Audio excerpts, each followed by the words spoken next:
Hey everybody. I want to play something for you guys. Hi guys. It's me, Sylvia. I'm just getting on because my sister is having a barbecue and I was spending family time together, and that's the reason why I didn't do any of the stuff that I promised. So please forgive me. Let me move over here because they got music going on. Let me know if y'all hear music. Yeah, because it's music outside. Let me know if y'all hear music. Let me know if y'all hear music. If it do, we might have to go do something else because I don't want the music interfering. Hey Jada. Hey Naughty Lynn. Hey Ruby Luckett. Hey Pretty Chick. Hey Miss Richard. Hey Marge. Hey Nosy Rosie. Hey Melissa. Yeah, I'm on a mini vacation. So, they had one of my nephew's birthday, his birthday and Dallas's birthday, the same birthday.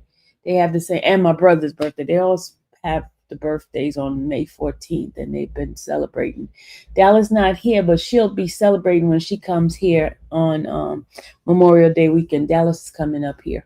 But anyway, I wanted to do, everybody wanted to hear my thoughts on this whole case this week. Do a little recap of what I thought this case is how this case is going, who I feel is winning. Um here's my stance, y'all. Here's my stance. Um I am for fair justice. I am for a fair trial. I am for that. Okay. There are some things that during the case that I found a little bit, not a little bit, very hard to take in. Okay. And this is from my personal experience and personal, you know, thought on that, right? But as far as the case itself,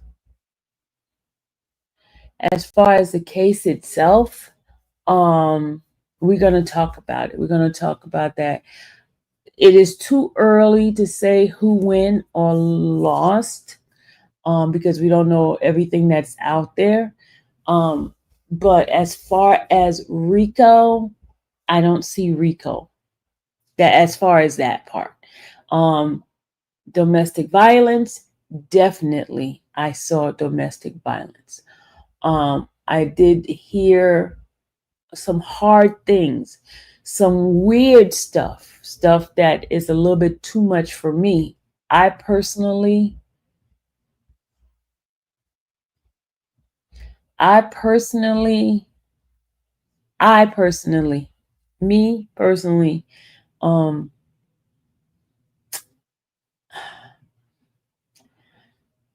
I wouldn't have taken that crap. Seriously, I wouldn't have taken that crap. Man, but that's personal.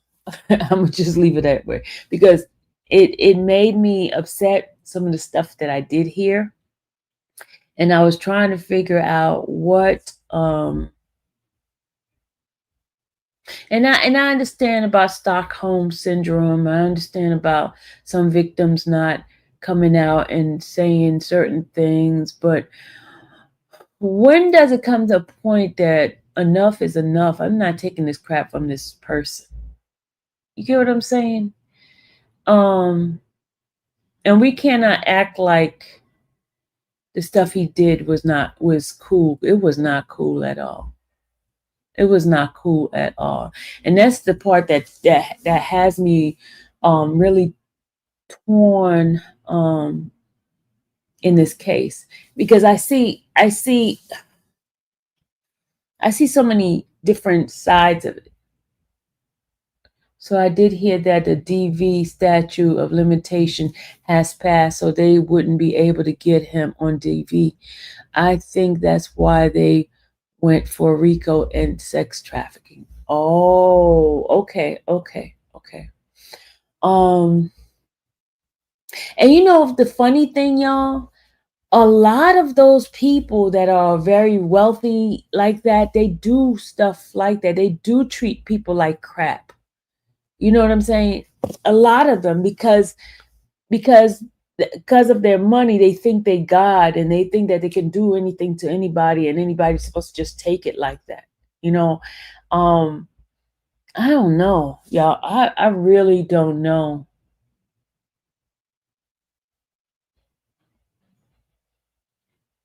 I really don't know, y'all. I really don't know. But then on the other hand, I also see there's a big difference. Like the Aubrey Cumbry Finch guy, they're not dragging him like they're dragging the Diddy thing. And that man did a lot with those boys, right? He's not even, his trial's not coming about at all. They allowed him to take be out on bail. I got a lot of stuff on my mind, a lot of things. I'm just I don't know.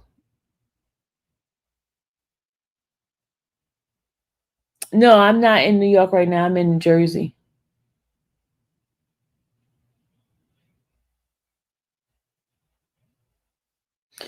Yeah, this is a very, very tough.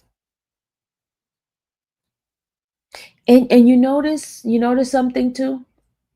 The Diddy trial is overshadowing the Weinstein trial, because Weinstein trial is going on at the same time as Diddy trial right now, and everyone's focused on Diddy.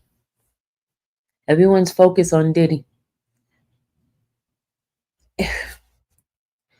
Oh yeah, I just it's a lot. It is very sad all the way around. It's sad all the way around. Imagine if your child was in a relationship like that and it was so degrading. I don't know.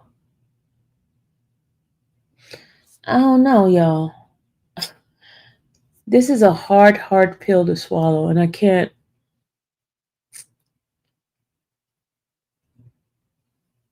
It's a very. Hey, celebrity, come on in. Let me put a link in for you to come on in. I put the link in for you to come on in. Come on in, because I want us to talk about it. Come on in. Um, Hit the link, please. Celebrity scandalous. It's very. Gosh, y'all, it's so hard. This is such a hard case. It's a hard case because you cannot put what she went through aside. Here she comes. Here she is. Hey, Hey, sweet peach, how you doing? I'm doing awesomely well. How are you? I'm doing fabulous. I just want to, before I say anything, just send out multiple hearts to you. You're a beautiful spirit, a beautiful soul. You are just so sweet. I was thinking about you yesterday. You are one of the people that have made this trip to New York just fabulous. I'm almost like F the trial. The people I met are so marvelous. So, Thank you, thank you. I was like so asking, just thanking God how grateful I am of how everything is happening, and just it's been wonderful. It's been wonderful, and I thank you for being a beautiful person that you are. oh, thank you. So, what are we talking about the trial? What are we saying? I was telling them how this is very hard because there's so many different things that's going on in my head with this whole trial. Number one, the stuff that Cassie went through, and we can't like cover that up. She went through some harsh stuff, Yeah. right? What's Hey, up? what's going on? Hey, Mel. Hey, Mel, what's how going are on? you? Yeah, this I'm is in the Mel. building. This is Mel. He's in the building, y'all. He's in the Mel, building. I've been seeing you, so I haven't had a chance to speak to you yet, but I've been seeing you in court, and I'm the one that came over and was talking to our mom when you guys did the little line thing, and I was like, "Well, what's going on with the line?" So that's me. So, nice to meet you in a different vein. And look, Mel gets in the courtroom all the time, the main one, y'all. Yeah, We want to definitely. do it one time, Mel. How can we get in? I gotta hook you up. We'll work on that this week. How long you guys are gonna be around? I'm here for the whole duration. Oh yeah. Oh. I'm Hmm. I'm from California, so I'm gonna be here for a few more days. I may go home and come back. But to be honest, if Sylvia gets in before me, that's fine. But if I could just get a moment, I just want to look at the back of Diddy's head. That's all. Oh, But okay. but but I'm vying for Sylvia to get in because she's been such a sweetheart. So, you know. All right. I think I told her on Friday I'd make it happen for her, so it'll happen. y'all, Yeah, I y'all was a heard witness to that, that. right? He said he's gonna make it happen, y'all. That's what he Yeah, I said. Yeah. heard it. Yeah. I'll make it. Yes, I'll make it happen for you. We'll get it done this week. Yay! I've been in the that's courtroom nice. every. I've been in the courtroom just about every day, but Friday I wasn't trying to. I had enough of the courtroom, you know. See, the only reason why I don't like that courtroom is because you don't have the freedom you have in the overflow. Yeah, they're yelling at everybody every minute. It's crazy, right? See, in the overflow, we got some like comfort, you know. Yeah. So I have a question for you, Mel, because I was in the overflow. I've only been in the overflow, but I'm hearing that during Cassie's testimony, I think it was on Friday during the cross exam.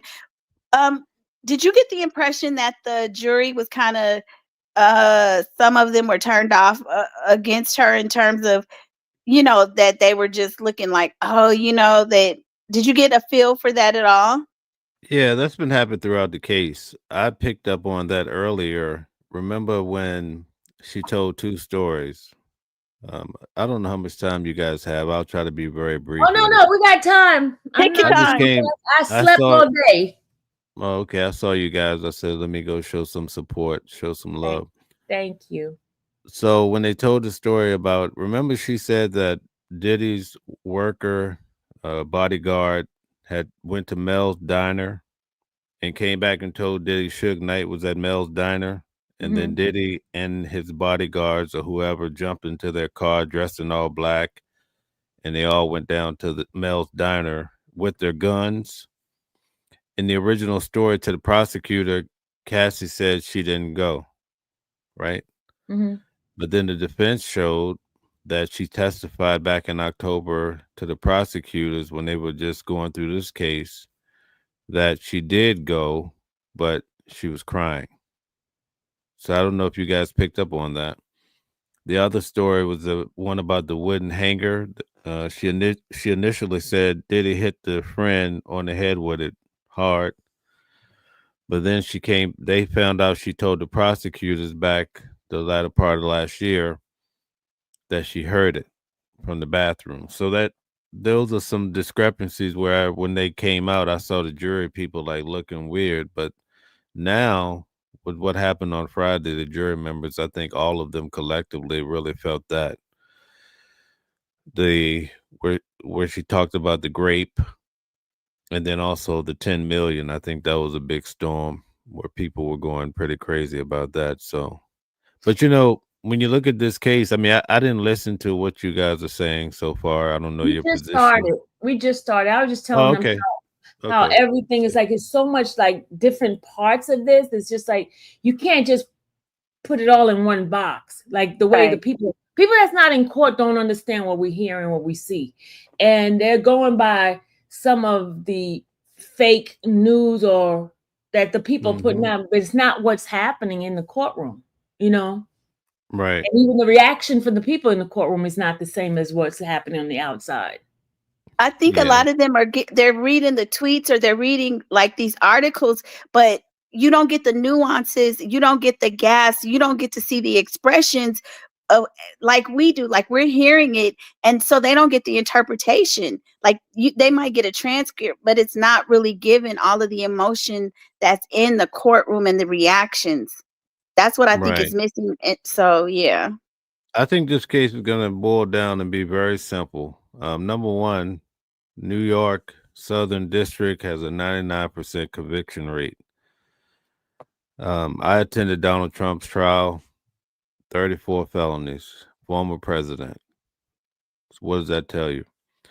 They don't play around. They don't play any games. This case already, let's say if the case ended last Friday, what could you gather? Which way would you imagine the case would go? But if you look at the case, there's a few key things. Number one, the first male escort said he was paid, right? Mm-hmm. He came and danced. He got 200, but he ended up getting a lot more. He went beyond the scope of what he was probably contracted to do. Mm-hmm. Anytime you have two people paying, one paying another, that's prostitution. They also showed that Diddy had 5 houses, at least 5 houses. Sometimes they were in one state and they couldn't get a worker, or they wanted a special worker. They were flying the worker in. That's sex trafficking. Remember you have the charge. The number one charge is racketeering. The second is fraud, force, and coercion. In the video, and you notice on the first day when they were showing the video, they kept they kept showing it repeatedly. What do you see in the video? You see force. It's a real simple case, and we're just getting started. Cassie is only like 20%, if that. In the opening arguments, they tell you that the girl Mia, who was an employee or whatever, that she was raped. Also, she was kidnapped the first time, and then the second time she was kidnapped and put through all of these lie detector tests for 4 days, and that's borderline kidnapping. Um, Cassie says she was raped. I mean, we could go on and on with this stuff. So, and you look at the jury, and you really think about the people. I mean, I don't want to say too much about the jury, but I see trouble on the horizon. I don't care what the blogs say. It's gonna boil down to Occam's razor. That the simplest form is gonna be probably the most truthful. And they're laying it out every day while everybody's listening to these stories. Oh, da, da, da, da, da, da, da. The state is just dropping those shoes one after the other, and that's what's happening. So they're hitting the points. Did you get paid? Who paid you? Oh, Yeah. okay. Yeah. Da-da-da-da. You They're know, they're really they're nailing it, and people are not catching how the state don't come in there with whistles and bells and all that. They have the facts laid out, and those ladies, they're laying it out like a public talk. They know his whole life. They're not stuttering. They don't have to go back to their book and say, "Well, what day was the?" No, they laying that thing out nice, man. It's crazy. but see, but then that to those text messages speak something different. Even the phone call, that phone call when she's talking to her brother, that showed a different side of her. Yeah. When she's talking to the guy, That Sujit. the one out, yeah, that was supposed to be her brother, and she said she don't give a f. That was her brother. I mean, the tone and the it was more like I saw a different person. Right. That But you know that's what? We that's see a different. true. But go ahead. Oh, okay. We see a different person, but remember, Cassie is not on trial here. And although we see this evidence showing us that I think that she was complicit to what degree. I mean, that just depends on what you think about it. But still, in all, Diddy was still at the helm of this enterprise, and so I think that's the problem. And then even after her testimony, I was like, okay, well, this could be a money grab. I saw a lot of different things about Cassie, but again, that doesn't absolve Diddy.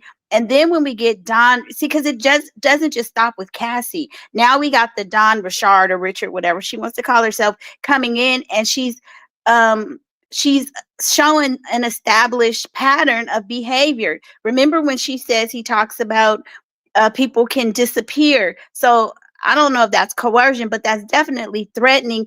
And then we have the worker, I think it was Daniel, who talks about how Diddy took a picture of his driver's license. I know where to find. Like, so now we're seeing that he is threatening people, which I don't know if threatening is equal to coercion, but they're establishing patterns of behavior. And we've only just begun. That's the crazy part about it. So, you know, it's very interesting to see how people twist the media and all that. But when you're in the courtroom, you get to see the state does not Oh, play games. mhm. Yeah.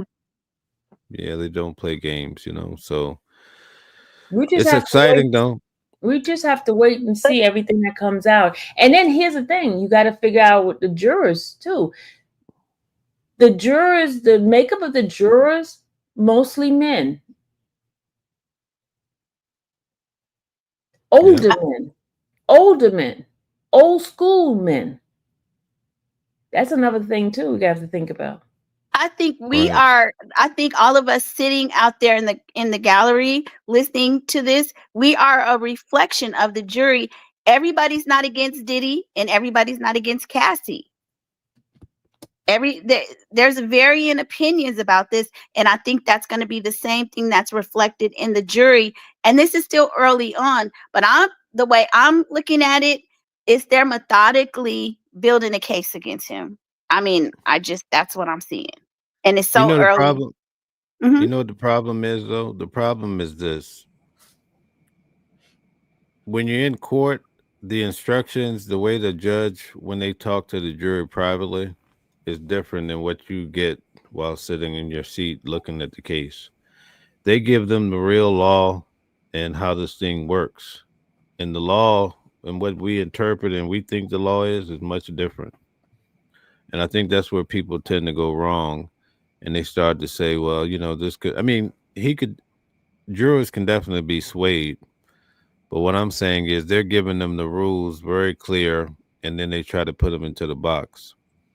You know, I've The, been a juror before, so I know I know oh, exactly what okay. you're talking about. I've Yeah. been a juror before, and I've been watching different cases and stuff like that. So I totally understand what you're saying. But majority of time, jurors are not educated in the law, and they're going to go by their feelings. Emotions.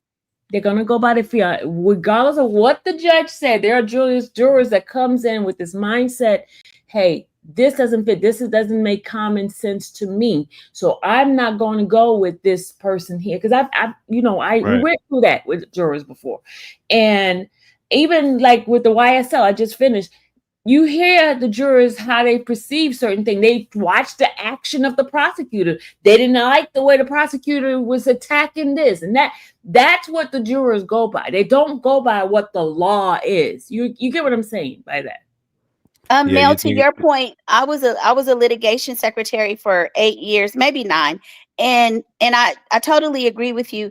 A lot of people don't understand the law. It's and most of us are emotional, and once they give the jury instructions, that will mandate and dictate how they should interpret it. However, most attorneys will tell you it's based on the best argument of the attorneys, and people are emotional. You can give somebody an I mean, we have instructions about life every day, but we will, hmm, as a human being, we generally react on our human emotions, even though we know right. what's right and wrong.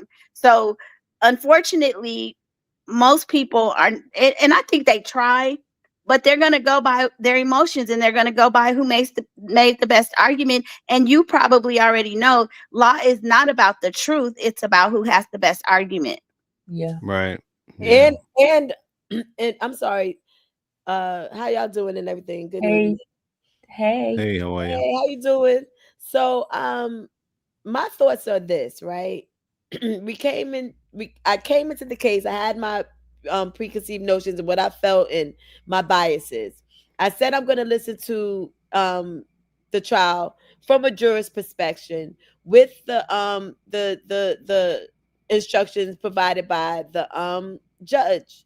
And he laid it out in the very beginning. He went over what circumstantial evidence is, what uh like I forgot the other term for it, but the actual evidence and what quantifies that. He went over, what the expectations were, not to formulate opinion till the end, all of that, right? As you're going and you're going through the ups and the downs, and you're knowing that this is the United States versus Sean Combs, and you are expecting that the FBI and Homeland Security and all of these people who are saying that they had enough evidence to indict him would have a means of showing us the hotel footage of the escorts going into the hotel, and then showing us the flight information on when they went from here to there, and having and saying this text message lines up with this hotel stay, lines up with this video, lines up with this amount of money withdrawn from out of the account, something. All you're hearing in everyone's testimonies is I think, I feel, and maybe. And I'm not sending no one to jail for life for I think, I feel, and maybe. So they're asking Cassie, so what would happen, or why do you think that you wouldn't have been able to not participate in the freak offs? Well, I feel it would have been, and I'm sitting there, you feel, I'm looking around the courtroom, I'm seeing people's heads go back. I feel. I don't care about your feelings. Feelings are not facts. What did he do when you said no, you didn't want to have this freak off? What did he do what did he do? What happened this particular day, that particular day? I'm not hearing any of that. All I'm hearing is I think, I feel, and maybe. Well, T Lounge, and trust me, I'm with you because I'm on the fence, but we're just looking at how they're laying out the evidence. That CNN video is one of a critical piece of evidence that they're saying, and I don't necessarily agree with it because I think who knows, but that's one of the pieces of evidence that they're saying Cassie was trying to escape a freak off, and she was kidnapped, brought back, and could not leave. So they're using that video, even though if it was for domestic violence, they couldn't use it because of the statute of limitation. But they're trying to portray that probably we have one video, but they're going to make it seem like on multiple instances, if she were to leave, that this is what would happen to her. She would be beat up, drugged back. She testified that she left. Repeat that. I didn't hear you. She testified that she left. She left after she was drugged, after hotel security got involved, right? Right. So she didn't leave. And I get what you're saying, but you got to look at how they're playing it out. She didn't leave on her own accord. They had to intervene and get her out of there. That's how they're shaping it. Mm-hmm. But here's another question I have, y'all. With all the tons of text messages in there, did any of you guys see anything where he said, you cannot leave, you cannot do this? I heard him saying, I'm sorry. Even when she had the UTI, he says, go see the doctor. I mean, just stuff like that. So wouldn't there be some sort of concrete evidence? Because it's like he said, she said words now. Shouldn't have been something in writing that he was forcing her to stay, forcing her not to do this. I mean, forcing her to do this. In the text messages, you don't see any of that. But you don't need to see a text message because you saw a video that they're trying to paint to give us an illustration as to what would happen if she. I'm just saying, I know what you're saying, but we won't. They don't need necessarily a text message when you have a visual. Think of how people are. They are saying that this is what would happen to Cassie, even if it only happened one time. That's what they're using to influence the jurors. Right, but then you also have that what they put into evidence, how up until that day, like how many days beforehand, prior to that particular hotel stay, she's prepping and talking about how she wants to do the freak off. Off. I agree, but okay, but then also there's maybe she agreed, but then you started beating me up, and I wanted to leave, and you didn't allow me to leave because we're still a week in and saying maybe when she was on the stand. Because even after that part, after the fight and the beating up and all that, on there she talks about she wants to do another one. She wants to do another freak off, and this is after the beating. Yeah, So but I have a problem with Cassie. I really do. I'm just trying to think of front. You have to be objective, no matter what we believe personally. I'm just being objective. But I yeah, really, one of the things I have a problem with is this whole grape thing. After the alleged grape, you're saying you love them, you send in hearts. Did you claim grape because your then boyfriend Alex Fine found out that you were intimate with Diddy?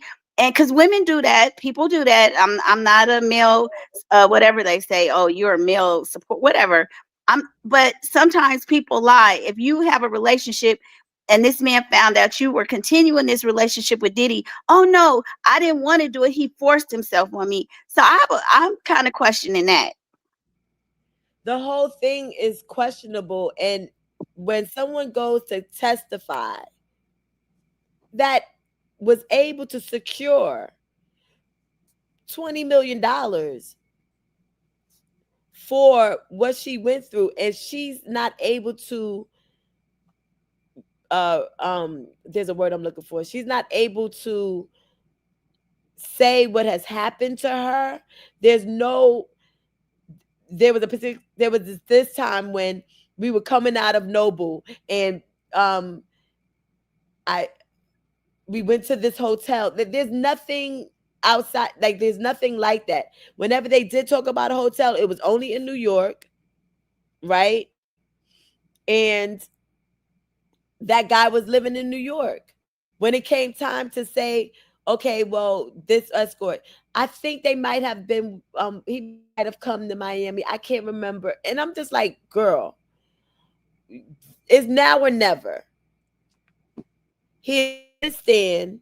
I mean, he's on trial. You are on the stand, and we need some information in order to make a determination. And if I'm reacting like that, and I came in there expecting to see Diddy go under the jail, I'm sitting there listening to lawyers who are going back to report to ABC, NBC, and all of these other, affiliates, and I'm watching their reactions in court. I'm sitting, I'm sitting, I'm looking at Gloria Allred, Lisa Bloom, all of these individuals. I'm watching their reactions in court. And I'm having one experience in court. I'm watching one trial in court. I come on over to YouTube, and I'm like, what was we watching? Was we same watching case. the same? Are we watching the same case? That's true. Let me ask you a question. Do you think that there was prostitution? Do I think, or if you're asking me if I think he's innocent, no. Do I? But what does that have to do with anything? It's not about what happened. It's about what you can prove, and they don't have any evidence thus far. And then the testimony is janky. So But No, but he I'm what? saying lounge. What? as far as the case goes so far, do you think that they've proven prostitution and sex trafficking? But Not sex trafficking at all. I don't think so, because these were sex workers. You understand what I mean? It's not his business that he was gaining financial income from these things. He was using a service. So that's where there's a mix up. That's where there's a But not a full understanding. Sylvia, if you pay for a if you pay for a prostitute in California, even if you pay for a prostitute, that's illegal. So are you saying he didn't pay? Like, so what are you saying? Is that not prostitution? Either way. He's on. I He know is that's some of a prostitution. RICO part. RICO is that the Yes, exactly. organization has to gain from that particular corruption, whatever thing that they're doing. That company is gaining from it, and he's not gaining anything from it. That's what I'm talking about as far as RICO, the understanding of a RICO. Mm-hmm. And Well, I also, he maybe the there's like one that's like traveling for the purposes of prostitution. That could be one if That's they had definitely. if they had evidence, if they had presented evidence of such. So far, we have him having holes in different area codes.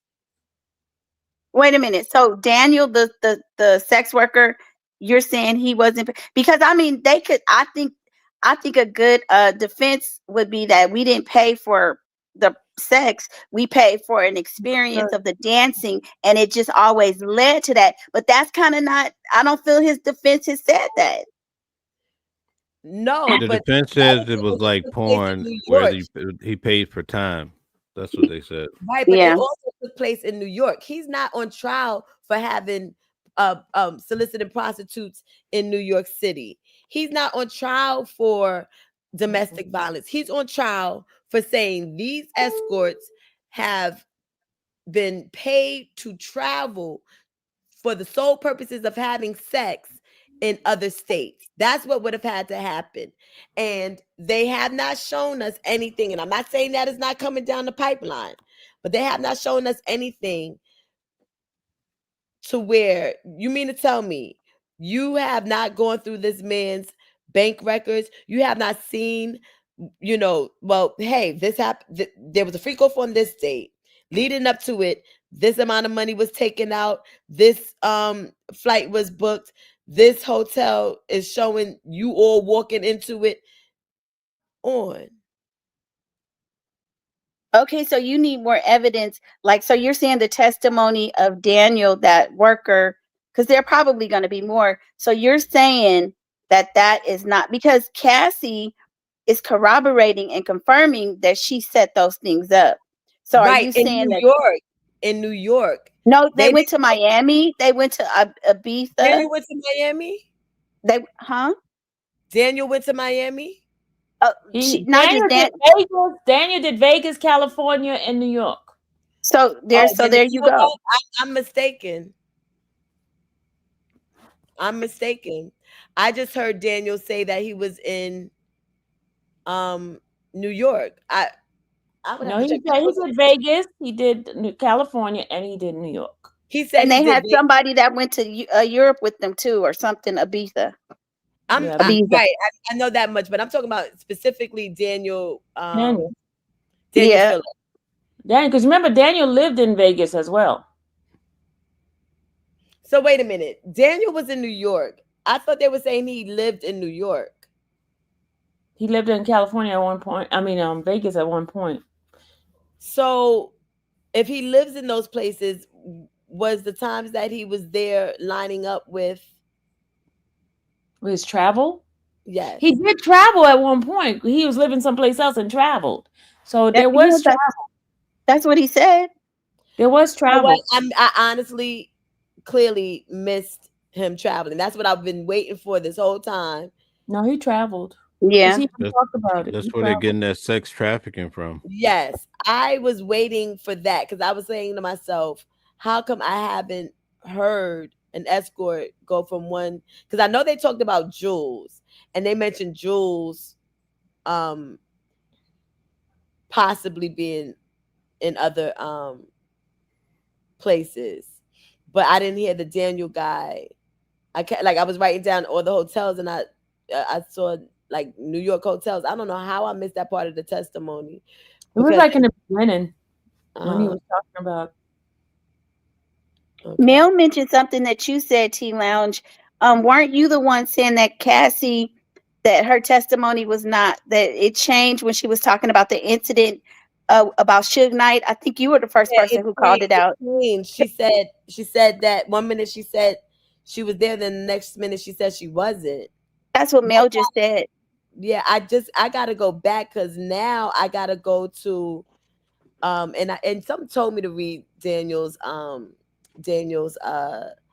testimony again because I'm writing down, you know how it is when you're trying to write down everything and catch everything, and I was paying close attention and I wrote down the hotels and I was like, these are all in New York. So what is he testifying to?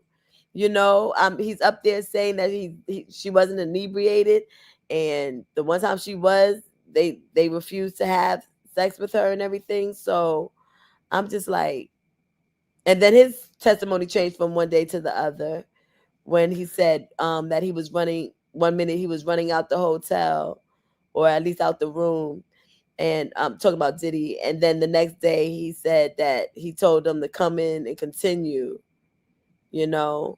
Mhm. Do you think that he said that she wasn't on drugs because he's trying to Yes. protect her because of his feelings? Because she said she was taking drugs every time, Oh no, I thought he pretty was trying much. to protect his freedom. But what I'm saying is, when he says that she was not using any drugs or whatever, he didn't notice her except the one time when she had half of her body on the couch and then the rest on the floor. But then she came in with a different testimony saying she had to take all these drugs and they were re-upping on drugs doing the freak off, like drugs, drugs, drugs. He would have must have observed that. You think he was trying to protect her because he still has feelings for her? No, I Maybe think he that was on drugs. You don't remember. I think that you can't consent. I think that you can't consent, like the fact that you're not supposed to be able to consent when under the influence. He probably doesn't want to be tied into any or receive any additional charges. I that's how I took it. I didn't take it as, oh, he was in love with her or anything like that, or just because he coochie whipped that, that's why he Oh, said okay. that. Yeah. Okay, what about the part when she said she was a sex worker? I thought Oh, that, oh, I tell you, I was sitting, I won't say exactly who, but I was sitting behind some prominent lawyers, and they was like, their reaction was, that's wrong. That was the first words out of her mouth. She said, or they said, they they prepped her to say that. That's wrong. That's it, because And then they said that if they were the defense, they would have objected because it was so out of nowhere. We've been talking for days now, and all of a sudden you want to say something. So it was kind of like when she said voyeurism. And I'm like, when girl, she said that, that was compelling to me because I'll be honest, throughout her testimony, my mind said my thoughts were, oh, pimp hoe relationship. That's what it is. That's all. people gonna You say, you people are gonna that's what it say, was. people are gonna say, hey, I like for people, I like to look at people have sex live and in person. Ain't nobody gonna say Diddy ain't talking about no voyeurism. I'm into voyeurism, and here's the definition. I don't think that that's how it just doesn't seem. It seems but so. even if I get what you're saying, but whether he said I'm into voyeurism, that's what it was. So however Right. he explains it or he said it, I mean, I feel like that's part of the problem with the defense, that one day they took too much time trying to zero in on the little minutia, which doesn't make a difference. That was voyeurism. Right, and So however, so he's into voyeurism. Okay, I'm just trying. If he's into voyeurism, if they're into running red lights, if they're into baby oil, if they're into coke, if they're into all of that, that's none of my business. I am going by the charges as far as the sex trafficking and the racketeering and all that other stuff, right? Now that you've all said the now that you've all said that he's traveled, then no, we don't still don't have sex trafficking. What we do have is that traveling for the purposes of prostitution, possibly, which holds about what, 10 years. I see I don't that. see how I wasn't thinking trafficking either. But as I start reading and listening to, because I don't know that much about that part of the law, but as I listen to legal analysts, just based on what they considered, and because it's kind of, and Sylvia, you can speak on this, kind of how they did R. Kelly. I know his had the minors, attached to it, but those are the kind of things, paying for sex and being out of state. Those are the elements of trafficking. I mean, that Yeah, it's gonna be tough to beat that. It has to happen against the person's will via coercion, fraud, or like threats, Force. Yeah. force, right? Mhm. Force. What about the force from the video? Huh? What about the force shown in the video? What, so as Cassie being a sex worker? No, the force as far as her being beaten, and she's basically involved in She's not a a freak prostitute. off. She's No, no, she was at a freak off. She tried to leave early, and she's being drugged back to the freak off. Right? It was an attempt to drag her back. She was beaten. Is that force? That is I absolutely I forced. don't I know that they were in a hotel. This is all that I know. They were in a hotel and he beat her and dragged her back, right? To the room. I don't know if there was a freak off or not. There was back and forth about whether there was a man in there or not. Did she Yeah. have you know what I mean? So I'm not 100% sure about that. What I do know is that if they're saying that there's 2 counts of sex trafficking, from my understanding, who they're saying was trying to, but who they are saying was sex trafficked would be 2 people, if I'm not mistaken, if it's 2 counts of it, correct? Yes, I would. That's a reasonable conclusion. So if it's 2 people and they keep mentioning these 2 women, one being Cassie and the other being this Mia person, are we saying that Cassie was sex trafficking? Is that what they've been trying to lay out this whole time? Are you trying to say was Cassie sex trafficked? Is I'm Oh, trying to figure out if they're saying that there's counts of sex trafficking, there has Yes. to be people that have been trafficked, correct? Yes. And, That when, could be that would be Cassie and the sex worker. right, and Cassie and the sex worker. Is it Cassie and the sex worker, or is it Cassie and this Mia Nia person? Anybody who I participated think. in those. I'm In I sorry. this Go think ahead, it ma'am. sounds like it particular might case. be Cassie and Gina. So if it's Cassie and Gina, I have already ruled out that Cassie is not Cassie. Cassie has established herself and said herself that she felt like they were in a monogamous relationship. And if they She was ended the day. Remember, she ended saying, "I was a sex worker."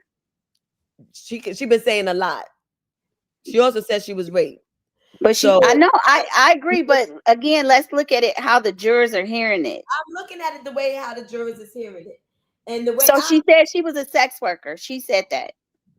at the very end, after we watched video, after we heard her day in and day out talk about how they were in a monogamous relationship and she wanted to No, I didn't hear her say she said she wanted to be in a monogamous relationship. It she was said, well I thought established. she said I Yeah, thought we were in a she monogamous relationship. she wanted it, and maybe she thought it, but that wasn't the case, because remember, inferences and everything throughout the communication, she's constantly telling him, "I want it to be us." She says she was jealous of Kim Porter, these other women. So she, regardless as to what she wanted, it was not it. That's not what occurred. but they were in a relationship. They were in a A relationship. pimp and a hoe is a relationship. No, Yes, but it wasn't. There wasn't a pimp in a whole relationship. It was but, an open, but a pimp, open. See others relationship, because throughout all her text messages, that's all you kept saying. You kept saying that. I mean, I Let me have the exhibits of the text messages, and that's right. all you keep saying. So there let me wasn't. ask you a question. Was she ever classified as a main chick, or was she always a side chick? Well, this And is if the she's a thing. side chick, can you cheat on a side chick? That's all I'm This asking. is the thing. Well, there was. Rochelle said it seemed like I missed a lot in the courtroom. Actually, I was asking questions to make sure that we were all on the same page. The people who are being the counts of sex trafficking is Cassie and Gina, right? So the escort and all of that other stuff is just par for the course. We have to prove that Cassie was a sex worker, and by her own testimony, that it was not the case. It wasn't established as she was It a was sex not worker. established as that. But so wait, let me ask you this, T Lounge. So are you saying the men that participated, those people couldn't be considered trafficked? No, they could if they had the proof of it. But what's happening? This is the thing. right? They're not part of the charge. They're not part of the charges, and there's a lot of speculation going on. We have to be able to convict the person based on the evidence that has been provided and not speculation, right? And if we're talking about things that's speculated, we could go on and put this man in jail for life right now. But as far as what's been presented in that courthouse, she was in a relationship. She was on a label. She was traveling. They're traveling for this event and that event, and they're here and they're there for events. I'm hearing premieres. I'm hearing different. Am I alone in this, Sylvia, or anybody else? Like, they were traveling. I'm expecting them to go places, and he was taking care of her the way a lot of people take care of their side chicks and mistresses, right? Mm-hmm. That does not make them a prostitute. I'm getting the feeling that primarily, just from what I'm hearing, and again, everybody's going to interpret this differently. I mean, my views and your views may not be the same how we view relationships, but the way I see it is she was primarily there for his freak offs. Now, I don't necessarily think that that's wrong, but based on this trafficking and how they're talking about it, I could see the elements of trafficking with sex workers, payments. I feel like Cassie was an opportunist. If you go look at my videos throughout this whole history, I never felt that Cassie was an innocent person. I felt she was complicit. But as I'm listening to what is considered trafficking, I feel that they're going to be able to um, make a case against it. They have to press charges on them for those people. They haven't done Isn't that. that what they're doing? No, they have not charged those other people as part of it. It's only those 2 counts. 2 counts. That's it. Those guys are not. They are just considered to be overt acts that will help strengthen the charges on those people. Yes, they would Not. Yes, I'm sorry. Go ahead. I'm sorry, guys. I did 7 shows today. I'm so tired. I have to go, but I just wanted to come and say hi. Hey, Mel. Okay. Thank you so much. And See you I'll follow Monday. We'll see you yeah, I'll Monday. follow you guys on your channels. Have a good night. All right. Okay. Good Thank you, Mel. Okay. Bye-bye. I gotta subscribe to Mel. I've seen him in the courthouse, but I didn't realize I didn't realize he had a channel, so I'll go subscribe. What's his channel? It was just on his thing just now. You have to rewind it and see Okay. it. Hey, JC, come on up. JC. I mean, T Lounge, I totally listen. I understand everything you're saying, but I feel like, and I'm really surprised. I'm surprised because I was in the beginning, I was like, oh, this is going to be hard to prove. But as I'm listening and learning more about how they're proving trafficking, and Sylvia, you with the R. Kelly. But you got to also remember, R. Kelly's things was totally, totally different. Yeah. Because once they added those individuals as minor, I'm talking about Azriel, once they said she was a minor, she could not consent to anything. That's where the problem was. So we got to not think it, because I'm saying once. But what about the trafficking part? What about the trafficking part? They called it forced labor. They did more forced labor because it was those individuals. Not all of them were signed to his label and stuff. You know what I mean? I feel like this is a completely different case because number one, Cassie had a hit before she even got with Diddy. She was an artist. They went 2 years without even having any kind of sexual contact until she was 21 years old, right? And by that time, she was already an artist on his label. So, okay, he got with one of his artists. That happens all the time. Didn't Berry Gordy and Diana Ross, right? And I'm sure that she would see some gifts and some things from Berry, and they went on trips and things like that. Was Diana Ross sex trafficked? You know what I'm saying? Like, it happens. My thought process is that if there was a time for you to show that this was, especially when you're initiating it. If I saw text message after text messages after text message with him saying, you know what, I'm in the mood for a freak off. You want to meet me at such, and don't worry, I'm gonna, take care of that. I'm gonna make that call to Cuddy or something like that. But that's not what was happening. Well, I'm not gonna say that's not what was happening. That's not what they're showing. JC, how you Yeah. doing? Why don't you weigh in? Because we've been talking. Hi guys, how are Hey. you guys doing? JC. I've only been there 2 days and I've missed a lot when it comes to Cassie's testimony. I was there for the first day for her testimony. I wasn't there for the second day for her testimony.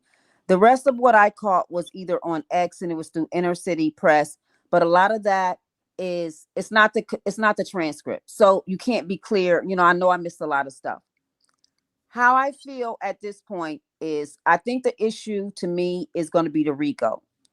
And the reason why I say that is because just like Sylvia said, it's only two predicate acts that you need to be able to determine if it's, true and therefore that you can get a RICO. My thing is though, with the trafficking, I feel like I need more evidence. I don't feel that I can trust just the fact. See, I was with T. I didn't hear that Daniel Phillips had been moved to another state or had went to another state. I thought that everything that he had been doing as far as the escorting was being done in New York. Now, with him saying that he went to another state, I don't know if he testified. I don't remember hearing him testify to the fact that he went to that other state or other states for a freak off. I don't remember him saying they went to this hotel at this state for a freak off and we had a freak off there.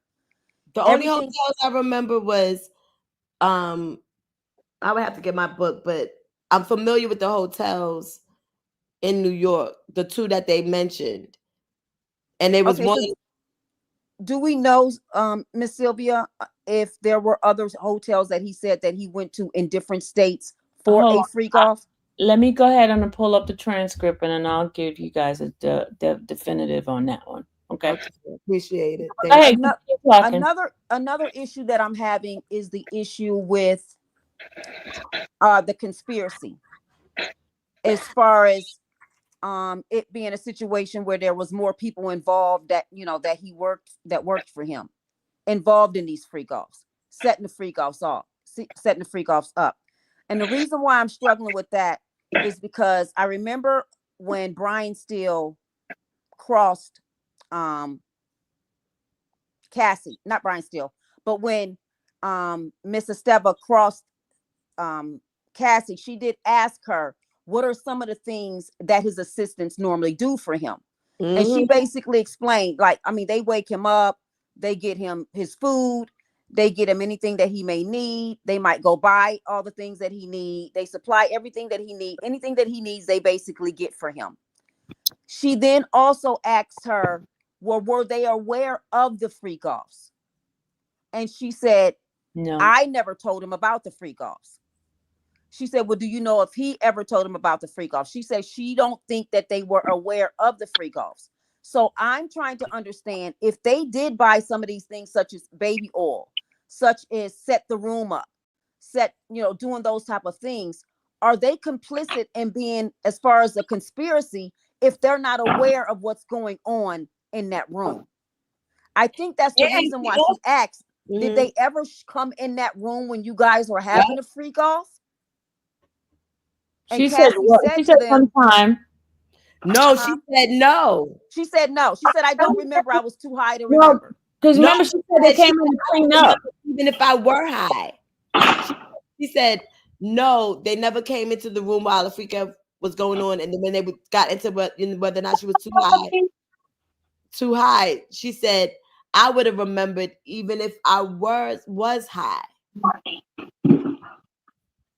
So what I'm trying to understand is, if they were not aware of what was going on, as far as what they were actually setting up or participating in setting up, would they be considered part of a conspiracy? Would that make it a conspiracy? The only way it could really, at this point, in my opinion, be a conspiracy is if Cassie was a co-conspirator. Then we're talking about something. But at this point, what they presented in evidence is her giving the money to people and her getting the drugs and her doing all that stuff and making the booking the hotels and everything like that. She said, and then they said, and where did you get the money from? Diddy. Now we're just talking about hearsay. And then you got an audio of her sounding like she's a cast member in Truck Turner or Empire, sounding like Cookie Lyons, threatening people and telling them that you're gonna chop them up and put them in the doggone ground and everything like that. Another thing that I'm having an issue with is, why did they only find the videos on her phone? Why was there no other videos found? And I know people are saying, oh, well, he got rid of them. But if he got rid of those videos, why he didn't get rid of the AR-15s that were defaced? Why he didn't get rid of the baby oils? Why he didn't get rid of all that other stuff that was found so-called in his home in LA? Why would he just be getting rid of the videos? That to me makes me feel like she was the one holding the videos or having access to the videos, and he didn't have access to them the way she had access to them. I agree with you there, because I was wondering, she kept saying he was threatening her, blackmailing her with videos, but when they raided his home, they didn't find any videos They of didn't her. find Why any. why did she have those like she was talking about deleting them, and she said she was scared to go to Apple because they might, but I feel like she was keeping those videos to blackmail him. If you think about Absolutely. it, because she was saying it would be embarrassing, but who would it be more embarrassing to, her or him? He was the bigger one he was the bigger celebrity. Absolutely. Who are you? Nobody cares. And I'm that not saying it like that, but and that was the No, but point that I even think I'm sorry. I'm sorry. Go That ahead. was the point that I think the defense made I think they did a really Yes. good job with making the point that you kept saying he was blackmailing you because he was gonna, destroy your career. I'm sorry that you didn't have. That's just my Right. opinion compared to his. But who in the end, career was destroyed. His career was destroyed. They went even as far as saying, girl, you're no Mary J. They didn't say it quite like this, but girl, you're no Mary J. Blige. And what were you doing on your free time? You had access to all of the sound engineers and studios. He's setting up appointments for you to go and do music with Kid Cudi. Instead of laying down track, you was laying on your back. Well, see, and I just want to add this, and this is when celebrity, I think, believe you might have said that you thought she was just a sex slave, or she actually said that she was just a worker or something like that. I don't agree that she was just a sex worker. I don't believe that she was a sex worker. I think in the end she might have felt like a sex worker, maybe in the middle, maybe, I don't know. But I think that he did things, and it did come out in court. There was plenty of things that he did to try to bring her career up. I mean, the situation with 106 in Park, how he tried to clean that up when she did, I guess, so-called a horrible job on 106 in Park. He tried to clear that up for her. He tried to clean that up for her. When he had her go to the studio with Kid Cudi, he he tried to do that to make her career blow up. There was a lot of different things that I think he did to show that she wasn't just A sex sex to worker. him. Like, I mean, I think that he just had a sex issue. And this is the thing, just to address Tyler, I'm not saying anything in regards of his innocence. I'm not saying that Diddy is innocent. I'm talking about what is being presented in that courtroom. I literally went up to Lisa Bloom and I said, excuse me, Miss Bloom, I was expecting to come here and see Diddy get thrown under the jail. And I said, and right now I'm and before I could finish, she said, you feel like the prosecution is weak? I said, yes. She said, well, give it time, is 8 weeks. And that's where I'm at right now. I'm on this panel talking about week 1. And week 1 was not that great for the state. It just wasn't. I'm not saying that they don't have a bombshell, but their star witness is off the stand, and she didn't give us any hardcore evidence that this man was sex trafficking her. especially when she is initiating about 2/3 of those freak offs that we saw evidence of. Am I far-fetched for saying that? No, Or is you're that not. what you all saw as well? You're not. Oh, you're absolutely right, because we're still early on, and day by day I shift in how I see it. So I agree with you. You know, So let me ask a question about the trafficking. Mm-hmm. With it being said that it's come out that I guess was it Julian, or what's his name? Jules had went to, I guess, New York. I mean, Vegas, what, California, and where else? Maybe, Sylvia, two other places. New York, California, and Vegas. When he went to those places, did they discuss them having freak offs at those places? That was the purpose of them getting there. That was the purpose for him to, for the experience. And he said that was the purpose of him going, and he talked about where they went and had these freak offs. Yeah, And I'm getting ready to read that part. I'm trying to get that little. okay. I'm sorry. Because I think it was Steele that was asking him the question, wasn't it? Yeah, because Or was it- is that Jules? The guy Daniel Phillips, was that Jules? no, Yeah. Jules, I think is a different person. You Okay, know that's what what? I'm trying to figure. You know what? I think you guys right. I'm mixing Jules up with Daniels. I Yeah. thought they were the same person.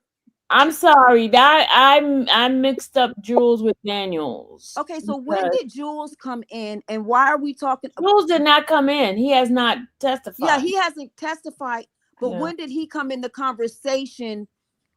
As when far they were asking her all the different guys. okay, Remember, had the pictures of all the different funny looking people. Funny. And they were asking them who this one was, when this one, what one time did you see this one and that one? You remember that? okay, And so his that's when favorites. Remember, she was trying to establish his favorites and the ones that they use frequently. okay. Yeah. And then that's when they mentioned about the traveling of Jules going this place. So I was absolutely incorrect. I was wrong. Okay, so let me ask. The other guy was in New York, huh? Let me ask a question about the bribery.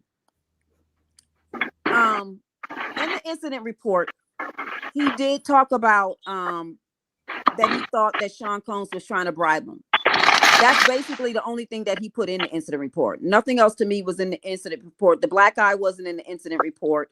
The guy that was sitting on the bed wasn't in the incident report. The fact that Cassie kept saying that she wanted to leave was not in the incident report. Actually, what was in the incident report that Diddy told her to leave, that was what was in the incident report. So Yeah. when it comes to the bribery, if I was a juror, just the fact that he said that he tried to bribe me by showing me a stack of money, I don't know if that would be enough for me to believe that's bribery, because I feel like when Steele asked him, well, didn't you, prior to you going into that room and him showing you this money, didn't you on multiple occasions tell him and Cassie that they needed to pay for what they destroyed? They were going to have to pay for this. She told him that multiple times. Right. And how do we know, and how do you know that when you got in that room, when he was showing you that money, he wasn't offering you money to pay, or he wasn't even saying, here, we got money to pay for this room? And the only thing that officer could say was, oh, well, we don't take cash. I felt like that. I don't know if that's enough for bribery for me. Is that enough for bribery? No, you think? I agree with you, because he repeated that so many times. You guys are going to have to pay for this. He talked about that more than he talked about Cassie being injured. It was like, if she was injured and had the purple eye, you did not try to secure her, get her to safety. You didn't call the paramedics or anything. He kept talking about the damage. So to me, that money, you can't say the bribery. But the only thing is that who paid for the video to go away? Are they going to be able to say that somebody paid some money? Where did that video come from? Not the video that the officer took on his cell phone, because he's acting as if he didn't receive any money for that. But who received the money to make that surveillance video disappear? I don't know, but celebrity scandalous, we got to have proof that they did it. That's the thing. We have to have proof that they were bribed. And the fact that we don't know, that's reasonable doubt. That's Yeah. no, I mean, that's like we cannot see. That's the thing that irritates me about this case Uh-huh. is I kind of really went into this case with the same thing with T. I mean, and honestly, if you guys go to my ex, you'll see probably 6 months down the road, 6 months ago, 3 months down. I mean, I was no Diddy this and no Diddy that, and this. But to me, once you get into trial and you start presenting evidence to me, I need to see clear evidence. Yes, And I I don't think the prosecutor is doing as good job as they need to be not doing. They're not making it clear. They're not really at not. all. It's not black and white. It should be black and white, and it should be Yeah. strong enough for it to be, and I don't mean no doubt at all, but it should be strong enough for it to be no reasonable doubt. And The thing there's about it so is, much doubt. right, that's the thing. It's not even like just a little bit of doubt. It is truly reasonable doubt.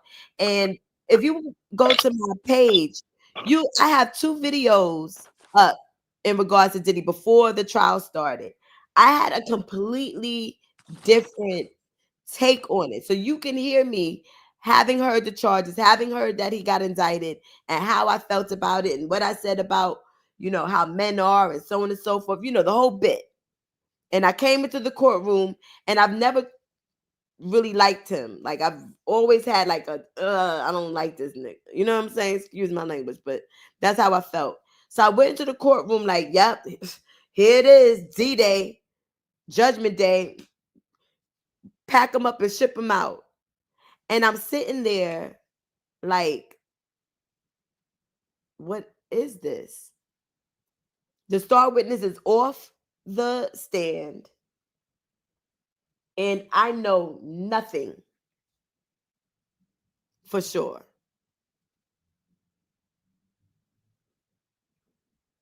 I also look at it as too, whenever these jurors are actually when they're looking at these witnesses as far as what they think is, because honestly, the judge told them at the beginning, it's for them to decide what's credible and what's not credible. They can believe some of what these witnesses are saying, they can believe all of what these witnesses are saying, or they can believe none of what these witnesses are saying. And I know for me individually, I'm just a regular person. For me, once you create doubt, like with that officer, once he got on there and did not put the rest of those things in that incident report and made it, and then you got on the stand and said something totally different on the stand. And then another thing I was interested in knowing, because I wasn't there that day, the second day, was when they showed her. Remember when she took a picture in her Uber and when she was on her way home? They said she took a picture and she had a fat lip. Yeah. I was trying to confirm on that picture, did she have a black eye? Like the officer said, I she had a couldn't black. really see it. She had sunglasses on. But the truth of the matter is, he absolutely abused that girl. Well, yeah, he did. But my thing is this: it wasn't about the abuse to me. I mean, as far as my That's what thing he's is, on and trial I'm for. looking at it like, can I believe what this witness is saying? So I have to look at what he is saying, and if I have something to corroborate what he's saying. So to me, what the reason why I was thinking about the picture was, okay, if you telling me she had a black eye, and say you made a mistake and you forgot to put it in the incident report, okay, you forgot. If they would have showed me a picture of that fat lip and she had a black eye, okay, I can believe what he's saying now. That's how I look at it when it comes to believing what a witness is saying. I need something to corroborate what they're saying so I know if they're believable. So I'm wondering, when it comes to the witnesses, if it's a situation where once they think he lied about something, will they believe anything that he's saying at all? And the other thing is, I think he kind of messed up his credibility, because if you are in security and you're the person who's supposed to, an incident report is key information, it's key evidence, and leaving out a person's injury, that's what those incident reports are for.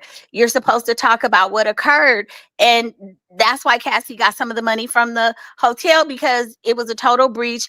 They didn't do their job. So the fact that he brought up different things that were supposed to be so important, and did he look devilish and all of these things, because that would show us how Diddy was in the moment. The fact that he didn't, I don't think he mentioned that there was somebody in the room in the incident report, but you said on the stand. So to me, you're embellishing and making it worse because you want Diddy to get in trouble. I mean, that's how I saw that. So I don't believe nothing he has to say at this point. And they made it very clear at the start of the trial that Diddy was not on trial for the domestic violence charges. Or like, they made that abundantly clear. So if you all are thinking that, we're talking and we're saying that he wasn't abusive or he wasn't a violent individual, I don't think that's what anybody's up here saying. And in regards to what we're discussing, we're literally talking about what we have seen thus far, a week into. Let me give you guys a little bit of little footnote stuff so people will know. Okay, his superseding, he has 3 superseding, right? It says it was filed on January 30th, 2025, expanded this racketeering conspiracy timeline from 2004 to 2024, and introduced 2 additional victims, victim 2 and victim 3, in connection to commercial sex acts, right? Then superseding number 2 says filed on March 6, 2025, maintain the same timeline, the victim reference, adding allegation of forced labor involving Combs' business employee, including victim 4, who was coerced into sexual activity with Combs through the physical force. Psychological harms, financial harms, and reputation threats, and specified a kidnapping incident involving a firearm. Number 3, filed on April 3rd, 2025, added 1 count of sex trafficking involving victim 2 from 2021 to 2024, and 1 count of transportation and engage in prostitution, including victim 2 from 2021 to 2024, while continuing to reference victim 1 and victim 3 in racketeering and prostitution count. Okay, and then the makeup of the jurors. I'm going to give you all the makeup of the jurors. Y'all ready? You have a male 31 investment analyst, male 39 social worker, male 41 prison communication worker, male 51 scientist, male 68 retired finance, male 68 retired telecommunication, male 67 logistic analyst banker, male 69 actor and massage therapist, female 30 deli clerk, female 42 nurse's aide, female 43 physician assistant, and female 74 former treatment coordinator. Okay? And that's why they had that's a very interesting makeup. And you would think that here in the social workers and the those sort of professions would be like to the defense's benefit, but actually they're going to be a little more open-minded when it comes to like these, so I'm not saying so-called like it's not, but these deviant sexual acts, and they're going to be listening more for the criminal. They're going to automatically have this element to decriminalize drug use. You know what I mean? They're going to understand mental health issues and how that correlates with how people interact and conduct themselves.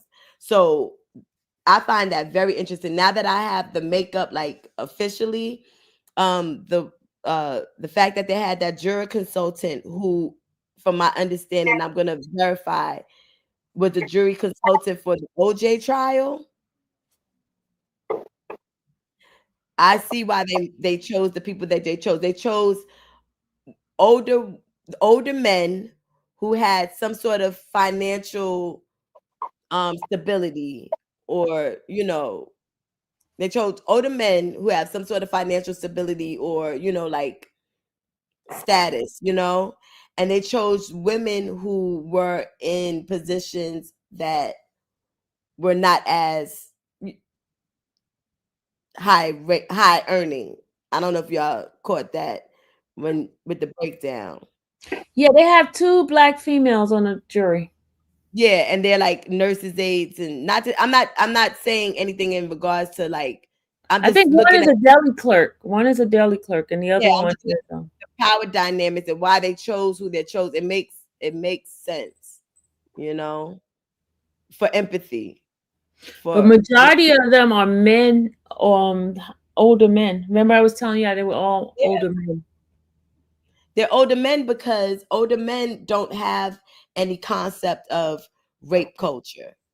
Older men don't have any, like, they've grown up in a time where it's going to be like, okay, was this person walking on the side of the road, thrown into a van and hauled off somewhere? You understand what I mean? Like, their concept of the law is going to be a little bit skewed. So I find that interesting, I don't know. I'm wondering what's going to come, because a lot of people feel like now that Cassie's off the stand, I've heard, pretty much they feel like the trial is over and there's 8 weeks left of evidence. However, I guess we have to wait for this Gina person to testify to be able to see, if she has a different take or something else to say. That's who I'm kind of waiting to hear from, because right now, You said Gina? Gina's not coming. That's what I thought. I said that on purpose. You're talking about Mia. There's supposed to be a victim named Mia coming. Mia. Jane, Mia. Yeah, who is it? But isn't there a Jane Doe? That's the nickname. They gave her a nickname Mia. They gave her a nickname Mia. Whoever So that Jane Doe. is. So is Jane Doe Mia? Is that what you're saying? Yeah, that's the nickname they gave her. Okay. Well, she was an employee of Diddy's. From what I hear, the defense is that this Mia person. Were y'all there, like in the like one of the early mornings? They were discussing her, and they were saying how she, or somebody, I don't know who mentioned it, but they were saying how she had asked for her job back. Yes. Yep, she did. Mm-hmm. Is her real name Mia? Because I thought it was just a pseudonym they was using. You know what I think happened? I think that they were supposed to use Jane, and somebody said the real name. Because remember one time they were saying Mia, then they were saying Mia, and then they had to correct Cassie. And they was like, we're going to go with Mia. Right. Yeah. So I don't know if it's really Mia, because they wouldn't have said we're going to go with Mia if it's supposed to be, like, a pseudonym. But who is the worker? Do you guys know who it is? No. I think she's an assistant. I don't know. But they said that somebody came back for their job. Whoever. Well, okay, so, okay, and I apologize, you guys. I saw a video, and they said they were referencing that Cassie, Gina actually was talking, and she was on Tasha K, and a video she did about 3 or 4 years ago, and she was saying that she was upset with Diddy because she saw photos that the babysitter or whoever this girl was sending him pictures of her vagina. Now I wonder if that's who this is. I don't know, but clearly they're keeping it like under wraps for a reason. I feel like it's like a surprise element to it. I'm hoping that she's better on the stand than Cassie, because that didn't go well. And if it's like a repeat of that, yeah, I don't think it's gonna. I feel like this is the same person. It could be Capricorn. Huh? You know who that is? Capricorn? Isn't Capricorn an artist though, or a writer? She's a publisher, isn't she? But didn't he had relations with this person? And then I thought her and Capricorn were friends. Child, I don't know. You can never tell with Cassie. What? No, for Yeah. real. I was just like, this girl is all over the place, you know. I mean, They honestly, I feel like Cassie. I feel like Diddy did some things to her. I do know that he did, but I also feel like Cassie kind of finessed some of this, and you know, I just don't feel like she's totally innocent. Let's just put it like that. Should she right. have And been then, abused the way? Go ahead. I'm sorry. no, yeah, go ahead. No, I I was mean, gonna I say, feel like he probably took it too far. He abused her. She stayed in it, but I feel like she stayed in it. And I know women stay with men, abusive relationships, even with men who don't have money. But I really think that she also was addicted to the lifestyle and the drugs. I think that I'm not saying, I don't fully believe that Diddy didn't do any of these things. Right. You know what I mean? I don't think that he's not guilty. Yeah. Okay, I Anika, hold on. She's Mm. saying you guys are victim shaming, in her opinion. Oh, I okay. mean, you are entitled to your Mm. opinion, but they're just giving you their points of view of what's happening in the case themselves. So, if you feel that is victim shaming, I don't know what else to say, but it's not victim shaming. They just giving their point of view. They didn't say anything is her fault or anything like that. So. You know. I'm tired of people using that victim shaming every time you don't necessarily agree with somebody. I'm And middle of the fence, but I don't feel that I feel in a lot of these situations you have to have you bear some accountability. And if that's how I feel. Not unapologetic for that. Sorry. I agree. You know, is there grooming involved in there? And then, sometimes what happens is, and I think this is the reason why they specified how much older Ryan Leslie was, because if she was in Ryan Leslie was 10 years older than her, and she was dating him before Diddy. And a lot of times, young women will be groomed by another guy, and it just works well for the next, person, the next, you could even say predator if you would like. My thing is, like I was saying, I don't think that this absolves him, or that he's, you know, innocent or anything like that. I'm saying that what was presented in that courtroom, and at this point, I am like truly listening and getting thoughts on people who've been in the courtroom, because I've come home and I have seen people literally talking about things that just did not happen Right. in Yeah. that doggone courtroom. And I'm watching it and I'm just saying, no, that's not even remotely what happened. And I'm just like, wow, this But is T crazy. T Lounge, another thing I want to say in terms of I don't feel like we're victim shaming, but so they are reading text messages where Cassie is literally saying, I want to do this. And I do understand when you are with a man, sometimes you act like you like things to be with him, but you can't say all of these things, do all of these things, and then 10 years later have us say, oh, well, I didn't mean that. How do we know? I mean, we can't, because I And remember Judge that's Judy the used to say, problem. we can't interpret your feelings from 10 years ago. You put it in writing, so we have to take it at face value. That's what you said. That's And the so, thing.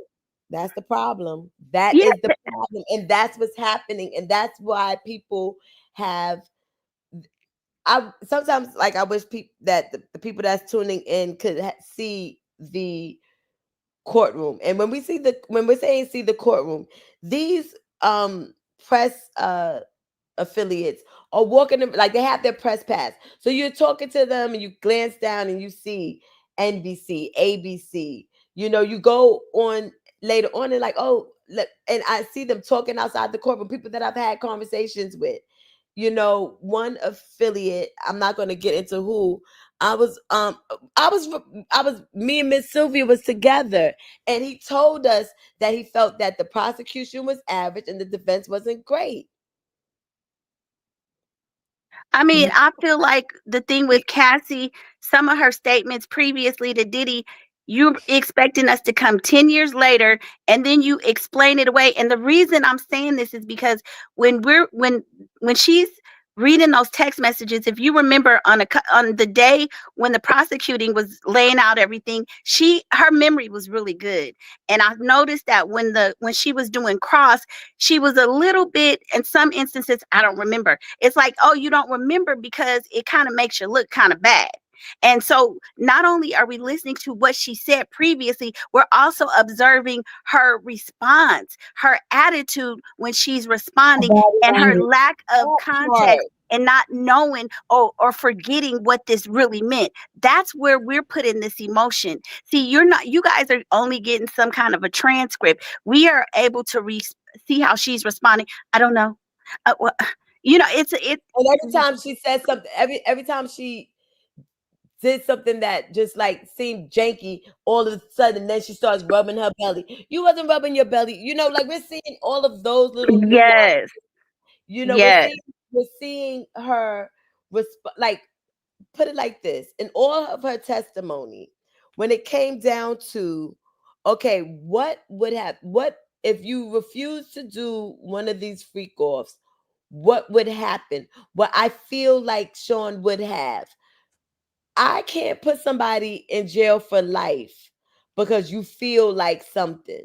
I feel like it would have been like this, and I feel like what it would have been that. I need to hear what would have happened. Well, that one time when I refused, so on and so forth. Even when it came down to the hotel, right? We sat there and listened to a whole set of testimony from the security guard to her. And we're up on this panel having taken notes, having read the transcript, having seen what was going on in court. And there's 4 people up here who can't tell you what happened in the hotel. Does that make any sense to you all? That's in the chat supporting Miss Sylvia and us? Like, we don't know. And we were in the courthouse. And we can't tell you, well, then this happened, and then this happened, and this happened in sequential order. We're still surmising and speculating about an incident that's on video. Sunday says, did y'all see him kick the girl in the head over and over again?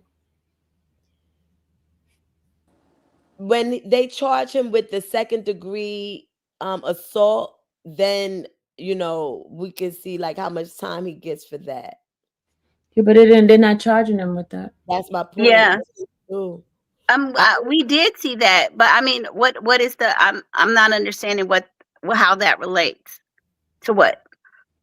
So are we saying that she was kicked in the head, but her testimony that she wanted to participate in these freak offs and she loved it, and she's saying that because she got brain damage. He didn't have on shoes. She's not gonna get brain damage from a barefoot foot. So she's saying that she doesn't recall some of her text messages because she got kicked in the head, but the day before she remembered a lot of what I'm not understanding. So on Wednesday, my memory is foggy because I got kicked in the head, but on Thursday my memory on Wednesday my memory is very clear and lucid, but I got kicked in the head, so on Thursday I don't remember. But is that what she's actually saying? Is she saying that she can't remember a lot of what happened because she got kicked in the head? No. This is Sunday made a comment. Oh, I'm finna say, because I didn't think that came across in trial. Because No, I would think I would Sunday be some type of that. medical doctor that would need to be testifying to the fact that she lost the memory due to concussions or something like that. But I don't think that was done either. So I don't. No, Sunday was just making a comment about it. I think Okay. people forgetting. I see Diddy wrong, but I see Cassie wrong too. That's all I'm saying. I don't see Cassie as a 100% as a victim who I think T Lounge, I'm not even gonna go there, but I just don't see that she at some point wasn't taking advantage of some of these opportunities and that she was not complicit. She even made a statement. Do you guys remember when she said, I want to make it right? Or she was saying why she was coming forward. And she said, because we did things to people. Yep. And she said, well, I was made to do things. No, she said what she meant. The Yep. first was we. She said we. Yep, she did say we. And then She she said changed it we. and she said, well, I was told to do, or how I Yep. how did she change it when she took herself out of it and said how she Okay, was first of all, Tyler, she was not 19. She was 21 when they She was started a relationship. 19 when she was with Ryan Leslie. That was right. 10 years older than her. Ryan's Leslie was 19. Diddy was 21. And Celebrity, I just want to add a little bit to what she just said. That's something that stuck out to me, the ownership that she took when she was initially speaking on the stand. I remember when they asked her something, and I can't remember what it was about, but it was in a text message or something where she said, our little secret. And that Yeah. really stood out to me because it said to me, for you to say our, for you to say we, at that point in time that you created that text or whatever it is that you created, you looked at it as it was an our and a we. You didn't look at it as you were a victim at that point in time. You didn't look at it as if you were a sex worker at that point in time. You looked at it as if it was you and his thing together. That's Yeah. how you looked at it, and that's how you viewed it, and that's how you spoke of it. So therefore, you can't change from then to today on the stand how you look at it. You might feel like today that when you look at the whole situation, I feel like I was really just a sex worker. After 10 years of looking at things, I feel like he treated me like a sex worker. But that at that point in time that you were doing that, you did not think of yourself as a sex worker. You looked at it as a situation where we participated in this, and this was our secret. Yeah. You know what it is? The thing about it is people are coming on because I was literally talking to my neighbors today and I'm telling them I was at the trial, right? And one of them was like, yeah, I know. And he started to go to his phone. And I just, in that moment, I said, child, boo, you think that you're going to find the truth in that phone with these people coming on here? And I'm sitting next to them. And then I, not only am I sitting next to them, I'm getting their real raw reactions and opinions in the courtroom. And I'm not just talking about, YouTubers. And then Right. right, and then we'll sit there and watch their newscast on these major television stations and say that is not what you said in that doggone courtroom. You said that, I could really come out here and be like, child, you know.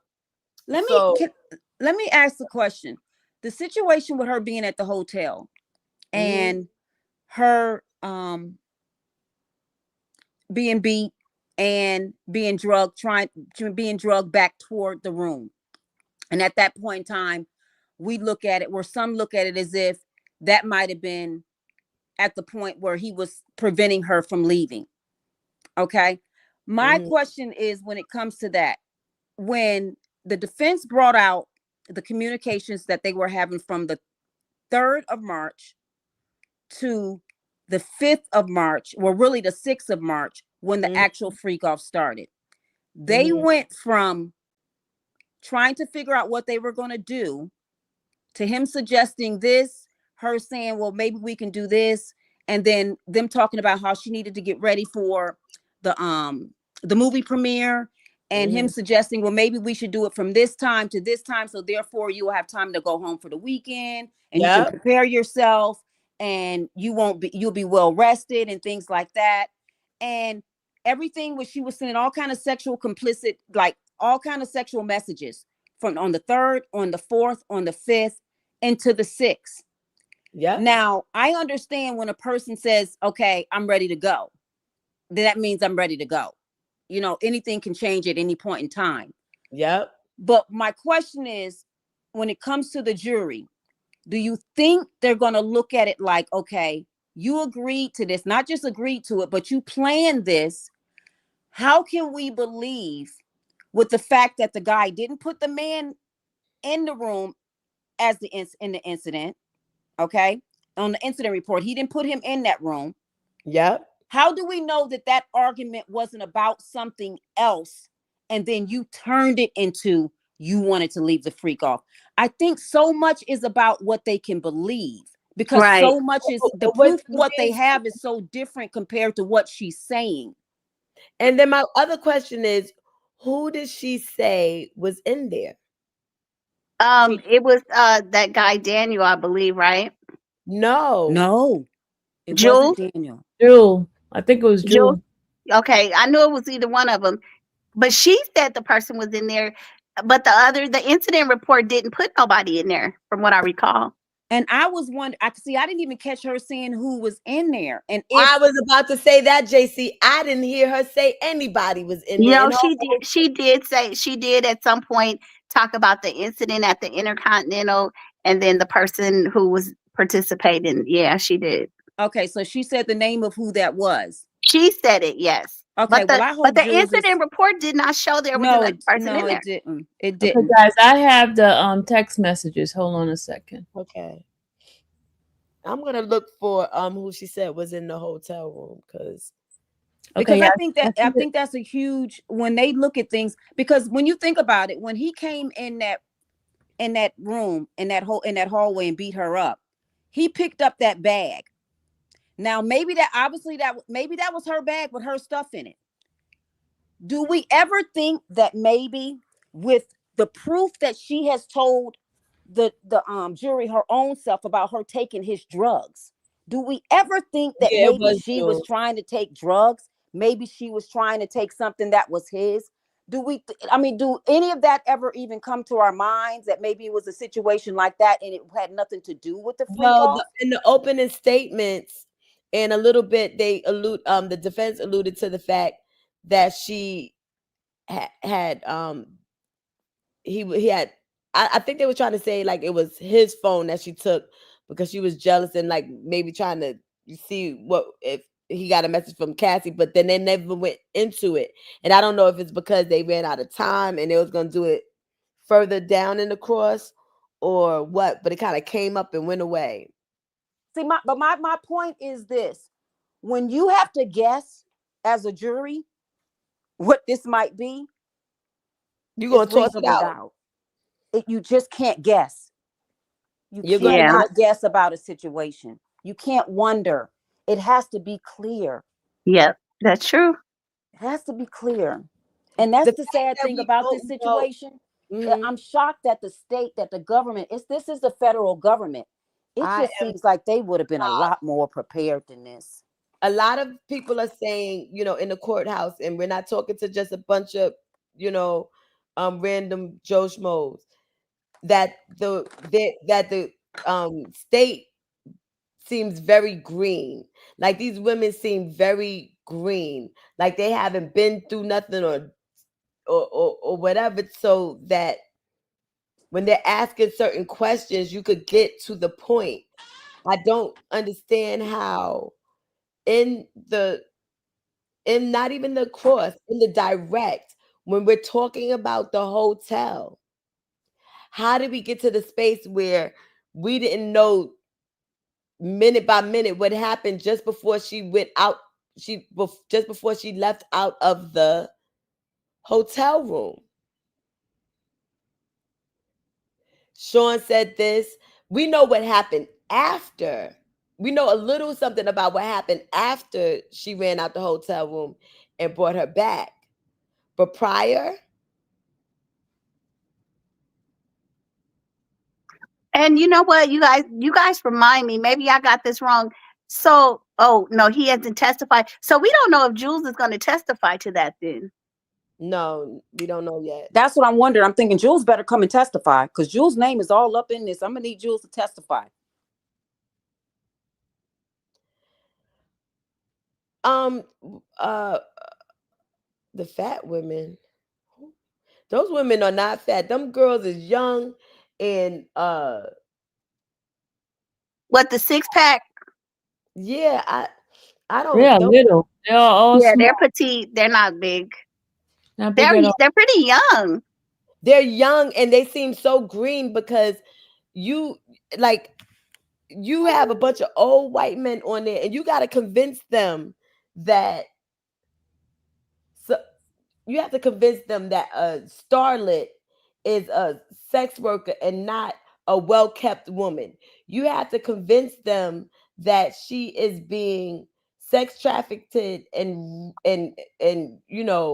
sexually assaulted and not Wait, flown around the country. Teen You know, Lounge, let me ask you this. When you say they have to prove that she was sex trafficked, do you have to prove that she was sex trafficked or sex trafficked against her will? Or does that matter? I think with the one the with the not even I think with the sex trafficking, it has to be against your will. With It's the forced with the labor. but with the What if you agree to do it? Remember when she was saying right, I want to do the freak offs there's for the rest another of my charge. life? There's another charge. The travel with the there's a travel with the intent for prostitution. I'm not Which is saying it. the Mann Act. But Sylvia, you made a point. What about the fact that she said I want to do it for the rest of my life? So is that against her will? Mm-mm. No. No, So that's does not that go against her away? will. So that element we could remove I don't know about being removed, but if it wasn't forced. It's definitely reasonable doubt This that is all the rest of crazy. is if you're saying the other ones were forced, you're now saying that you want to do them for the rest of your life. And let me say this: after they broke up and they were off and on, didn't she at one point when they weren't together still have a freak off with him? When Yes. they, Yep, and guess what she said? Why she did it? why? Because she said it was a job. Huh? She said her exact words. They asked her, "Why did you have a freak off when you guys were separated?" She said, "Because it was a job." So So she's saying I'm she was a wondering, sex did you worker. get paid for your job? That was after, remember that was after like a break. And when she came back, she was talking completely different. And one of the lawyers was like, that's wrong. They basically told her to say that. But this is the thing, right? And it came off like that. But I'm not even getting into the sex worker part. My thing is this: when it comes to the whole situation with Cassie, I'm trying to understand why we have sat there, we watched the videotape over and over and over again, but there was never any kind of questioning from either side saying, okay, you know, so what happened? I was tired of using the drugs, or I didn't, and I was really concerned about my premiere. But when it came time to say, well, what did he say? She said she didn't know. What did, like, there was no talk of the conversation or the moments before her running out the door. You all don't find that strange? Oh, you mean? Oh no. Oh, why she ran out? Yes. She said she ran out because she was getting beat up. So she was getting beat up in the room prior to her running out. yeah, Yeah, because the guy said he was beating her up in that room. yeah. Right, but wasn't that the story that Daniel was saying about the vase and everything being thrown was in New York?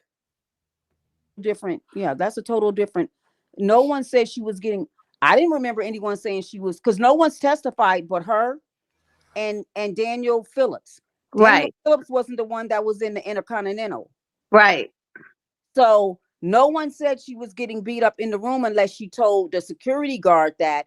And that wasn't. Wait a minute. Wait. You said Daniel Phillips was not in there? I thought she ran to him. That's a That that's a was in New That York. was a whole different nother. That's a incident. whole nother beat, Miss Sylvia. No, she said herself she ran out when she talked about the video. She said she was running out because she was tired of getting beat up or he had knocked her around. That's why she ran out when he got in the Look, shower. That's the Intercontinental one, right? Exactly. Yes. But the other one that we're talking about was the one when she said she ran and jumped in Daniel's arms, and she was shaking like a dog, so called. Right. And then they started having, you know what? Why Diddy walked out of the room And then he after started peeking around. that was a total different. That was a total different time. Yes. But didn't Daniel said he was in the room when the guy was sitting there too? The guy was also in there with him. What guy? There was a guy that was sitting on the bed. so-called pull-out couch. Yeah. No, not That Intercontinental. was a different freak off. Yeah, It that's wasn't Daniel there too on that one? no. Daniel wasn't No. there. That was a total different guy that was supposed to be in that freak off, but nobody got his name. But I think Celebrity Scandalous is saying that Cassie did give his name. Was it supposed to be Jules? Jules, Jules was the one that was at the Intercontinental. What Yeah. I'm missing is her being beaten before she left out of the room. Are you talking about at the Intercontinental? Yes. She says it. She talked, because I forget how they asked her. I don't know if it was on Cross. No, probably the prosecutor. But anyway, they asked her what happened. Why were you fleeing, or why were you leaving the room? She said, because I was tired of getting beat up. And so she said when he went in the shower, that's when she ran out. She said it. She said, I just wanted to get my things and leave.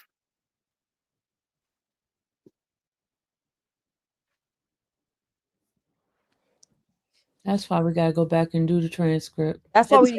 I need the transcript because That's why we gotta go back and do the transcript, because we're getting. I see now. I'm getting all like discombobulated. Confused. Yeah. Discombobulated, because it's like, okay. And I was right there in the courtroom, y'all. I was sitting right there in the courtroom. It does start to get confusing because there's so much testimony. It is a lot. It's all on top of each other. You don't know where one fits in with the other. For me, I'm sitting there waiting to hear certain things. So if I'm hearing them, I'm writing them down because I'm waiting for. Yeah, Tyler just asked, do any of us have college degrees? I do. I have a master's in cybersecurity. Yes. I got a master's. I have a master's in cybersecurity. Yes. I have a master's in public administration, and I'm getting my second one in business administration. And my daughter is currently working on her master's in AI, and that's why I'm in Jersey, because she just moved here because she got a 6-figure job. So, and she's only 24. So how about that? Right. And I also work in social services, and I do deal with people who are experiencing domestic violence. And like I've said, up team times, the woman was abused. So what does our education have to do with this? I'm just confused. Now that we've given you our credentials, now what's your point? Y'all leave Tyler alone. Tyler just wants something to say, huh? Don't. No, what I would like to understand what now that line of questioning. What's the point? Because we're all educated women, and what? We can't have an opinion. Okay, Stanford Mom is coming up. Hold on. Hey, Stanford Mom, how are you? Hello, could y'all hear me? Yes, we can hear you. Not Marvin saying you guys doesn't sound educated. Not doesn't. Okay. I just want to say this, like, there's always the beginning, the middle, and the end of a story. And like in the beginning, I was just kind of just like really listening, but after I listened to all the testimony and things Cassie would say, I really think that if Diddy would have married her and had this family with her, we would have never heard nothing about this. Anything about it. That's it. Absolutely. We would have never heard anything about it, because if you notice, even towards the end when she was testifying and she told him that whatever he done wasn't enough. Because you mean to tell me it took you till 2023 to deal with your pain and trauma, which is, I know that it was there. But I think the reason why it took her so long to even deal with the reality of it all, because she was waiting on him. And once he said that Kim was his soulmate, that killed Cassie's soul. I'm telling y'all, that's just the way I feel. Like, I'm not saying there wasn't no trauma there, but why would you wait till 2023 to deal with trauma? And why did he have so much access to you? Like even when he was with the man Alex, he had a lot of access to Cassie still. Like a scared woman, I've dealt with my friend, and it's a touchy subject, domestic violence.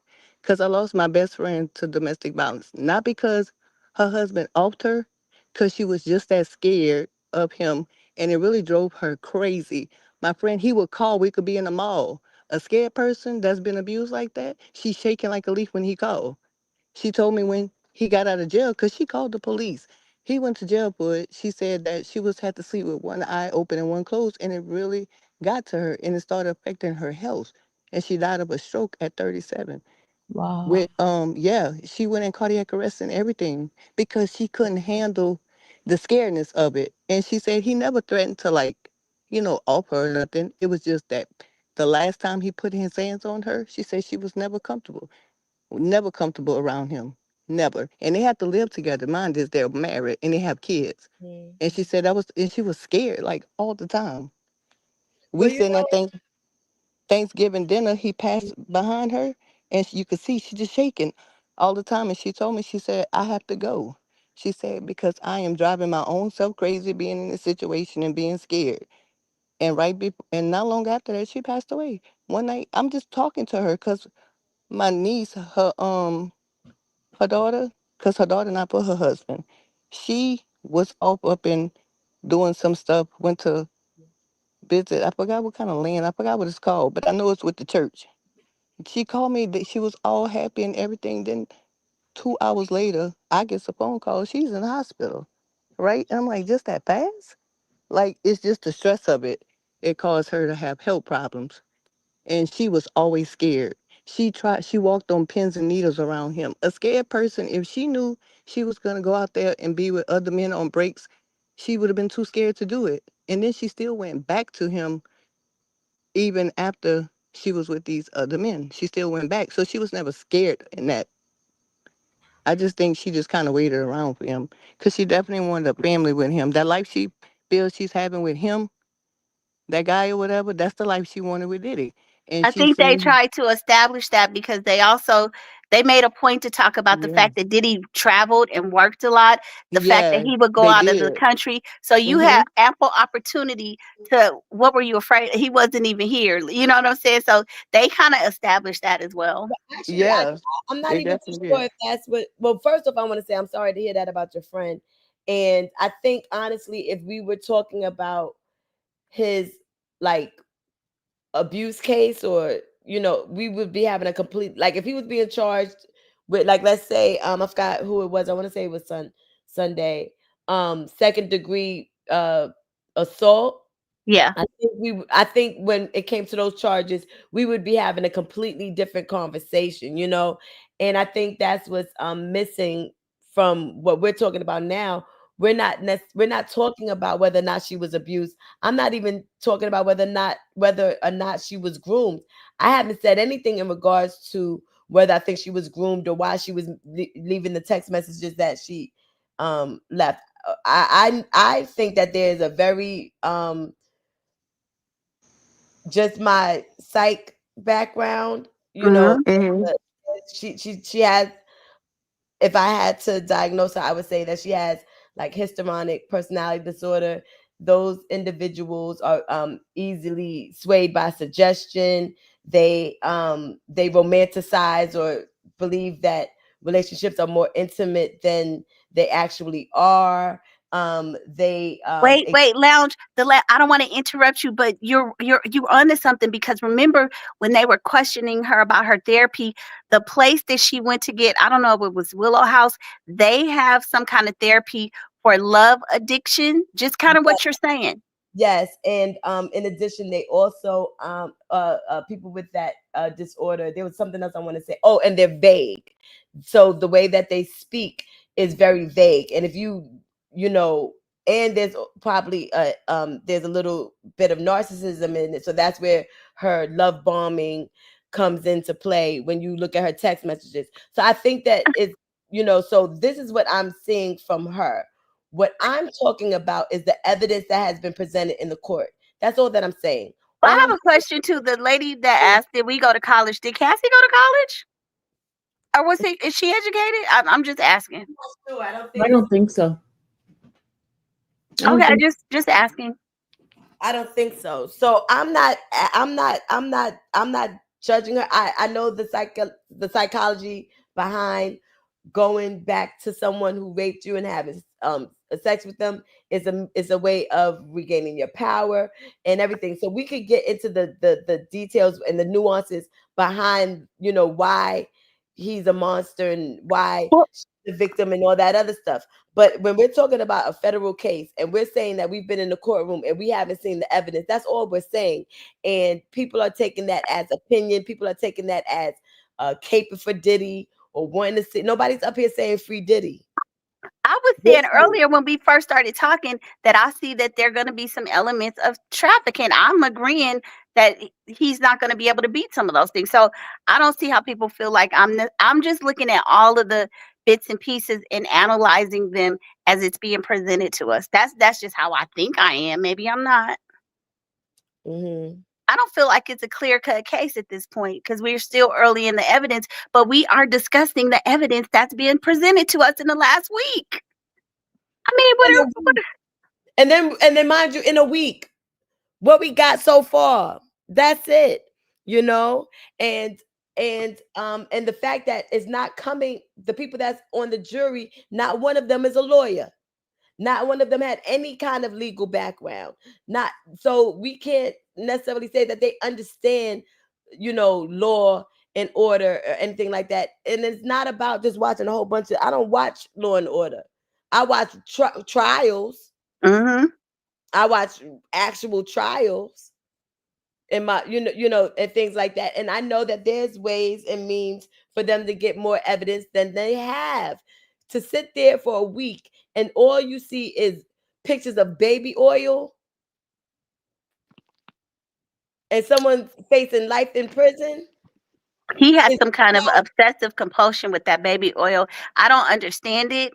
I was trying to go online to research and look it up because I really wanted to understand what was his obsession with that baby oil. It was, I mean, that and was the thing that gets me is, and I'm not even saying this to be funny, right? JC, I'm going to say it. I'm not saying it to be funny. With that much baby oil, there's bound to be some black eyes and busted lips. And I'm not saying that she didn't get black eyes and busted lips from him. I'm just saying that has to be dangerous because we're not talking about like a teaspoon of baby oil. They were using bottles. They have to be ruining hotels room from state to state. right. And I'm saying, how is this possible? How can he go? And I'm not saying that he didn't do it. I'm not saying that I absolutely believe, I know he beats her. Those pictures of the car incident, I literally walked out the courtroom and went and got a tissue and was crying. Okay, the domestic violence is horrible. That lady was abused badly, and he should go to jail for that if that's what y'all needed to hear.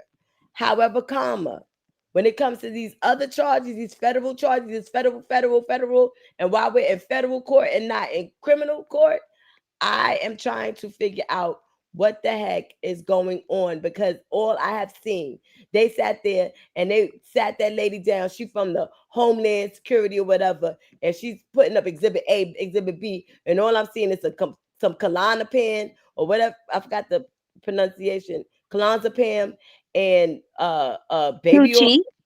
and, Tucci. and some Tucci Yeah. and not even large amounts of Tucci. When I saw the bags at first, before they opened the bags, when they just showed the picture of the bags, I said, "Ooh, how much Tucci in there?" And then they opened it, and it was just a bunch of baby oil. I was just like, I Good can't. evening, ladies. So I just wanted to speak on the fact that what everybody was talking about, why did she keep going back? And I'm looking at it from a perspective of a drug addict. Drug addicts have a trauma bond that keeps them together. And I don't know if any of you ladies have anybody in your family that has ever used drugs, but my sister was on drugs for a very long time. I sent her to rehab. I used to take her shopping. She did 5 years in the federal penitentiary. I raised five of She has 6 kids. I raised 5 of them. And every time she got out, you couldn't love her enough. You couldn't take her shopping enough. And I mean, it would be like she would get out at 9 o'clock in the morning. By 11 o'clock, she gone. She back relapsing, using drugs again.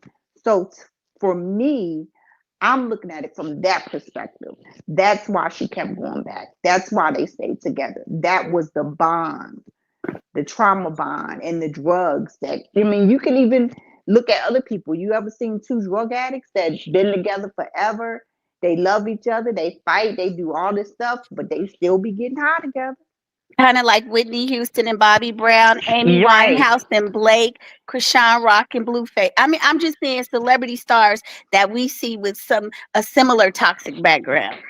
Bobby Yeah. and Whitney, and let's not. And I'm not, and I love Whitney. I love Whitney Houston, but Whitney was older than Bobby, and she was using drugs before Bobby. So who was grooming who? You understand what I'm saying? Then you go on with Ray J. These things happen all the time, and Hmm. right now there's somewhere in a crack house somewhere in America. There's people slathering baby on each other and having sex and being stupid. You know what I'm saying? I'm Right. trying to see. Where is the RICO? When none of the assistants was aware of what was going on, when she's sitting, but the thing that you all are missing is that the way that they're building the case to say that Cassie was a worker is that she no longer had a singing career and her whole existence became being his sex slave, if you will, right? Well, she does say that. She said it. Right. However, that's what she said. When they get down to the evidence and what she testified to is she had access to studios, she had access to sound engineers, she had access to producers, she was set up to produce songs um with Kid Cudi. She did music with Nicki Minaj. She did music with who else did they name? They named a Well, bunch of that's people. how the record industry works a lot of And times. that's where Even when Mhm. Rihanna got signed to Jay-Z, she came from the Bahamas to sign that contract, and she never went broke. She stayed with him. And when you're in the music industry, you don't really get paid You anymore. You sound like So sound after, muffled. Something's wrong with your muffled. mic. oh, I'm sorry. You don't really get paid until after your fifth album or CD. So she signed a bad 360 deal for 10 years. She was kind of stuck with him. Like, And that's what we're saying. If the defense, I mean, excuse me, if the state is building a case based on the fact that he purposely denied her music career to make her solely used for sexual acts, that's not the case. The case is everybody doesn't make it in this music industry, and everybody does not have longevity. Okay, she was not. They basically was talking about her talent. They was like, you have to be seriously talented in this business, and the whole reason why you and him got together to begin with is because he came out in defense of you because of your piss poor performance on 106 in Park, where you gave a mediocre performance, and he came out when everybody was clowning you online and said, well, everybody has a bad day, and that's when they connected, you know. And he did think, and they basically was saying, well, what were you doing on your days off? If you was, what did you do with your days off, since this was so-called your job? well, you don't really have to be able to be talented to be in the entertainment industry. They have I don't auto say anything tunes. about being talented, but if you want superstardom and longevity, you're gonna have to work for it. And if you're gonna Yeah, be and working for it doesn't mean when he sets you up with the artist to make a song, you sleep with him and cheat on him instead. that's kind of how it works, though. Like, But I know, honestly. I, but you understand what I'm saying. I'm talking about in terms of the case. I'm not talking about the entertainment industry and how it works and who sleeps with who. I'm talking about you can't sit there and say that you was a sex worker and there's I'm talking about evidence. There's text messages of him asking, "What's going on? Where are you? I'm in the studio," and so on and so forth. You were still working as a musician. The first words out her mouth when she hit the stand was, "What's your occupation?" She didn't say, "I'm a sex worker or a former sex worker." She said, "I'm a musician." Musician, right? And then she said, and there was the one point when she said, "I don't need your money. I have my own money." Yes. Well, So, I think she had some money from being a model. I don't know if she was an IG model or some other kind of model work that she did before she got to him. But my thought on it is that she was really groomed by the Ryan guy, and then she was passed along to Diddy. I believe that's the case as well. I yeah. think that's the case as well. Because Ryan really should have not, if he was her management prior to her going to Diddy, he should have not told her not to sign no 360 deal for no 10 years. That I don't know who was advising her at that point, because that's crazy. Most 360 deals is for 1 year, maybe 5 years tops. And that's like if you already have something out, like you were independent before you got signed to a label. So Mhm. But I mean, that happens to a lot of with their first deals and stuff. And I'm gonna give her the fact that she was young when she was signing these deals. She probably didn't know what she was doing. No, yeah. she didn't. And So truth be told, I mean, what does he do with any of his artists? Yeah, Did true. you know what do you do? So we can't go by that. Like, girl, we wondering where everybody is. You know what I mean? We like them too, and we haven't Hmm. heard nothing from them. No high to tell from them either. And the other ones that we haven't heard from are dead. But So who was who? I can't now. I ain't gonna lie. I can't remember. I think I was just becoming a mom when Cassie was coming up. Who was in her era? Because from what I seen of Cassie, she wasn't that good as of a talent. I'm not bashing her. And another thing people talk about, don't judge. Listen, she's in the court of law. People will judge. That's what the jurors do. They make decisions. This we're talking about a case that is going to be judged. So I'm not going to apologize for that. We're judging.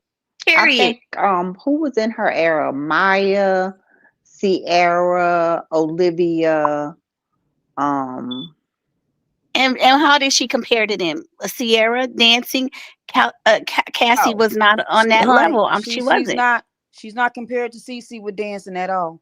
I Yeah. want y'all to look at one of the videos. let's I'm compare just them. trying to think who Girl, else I had was watching the songs video out when she tonight. I said, had. Cassie, she didn't have an ounce of rhythm She didn't Cassie's nobody's Mary J. Blige or Faith Evans. So at let's all. clock it, No. okay?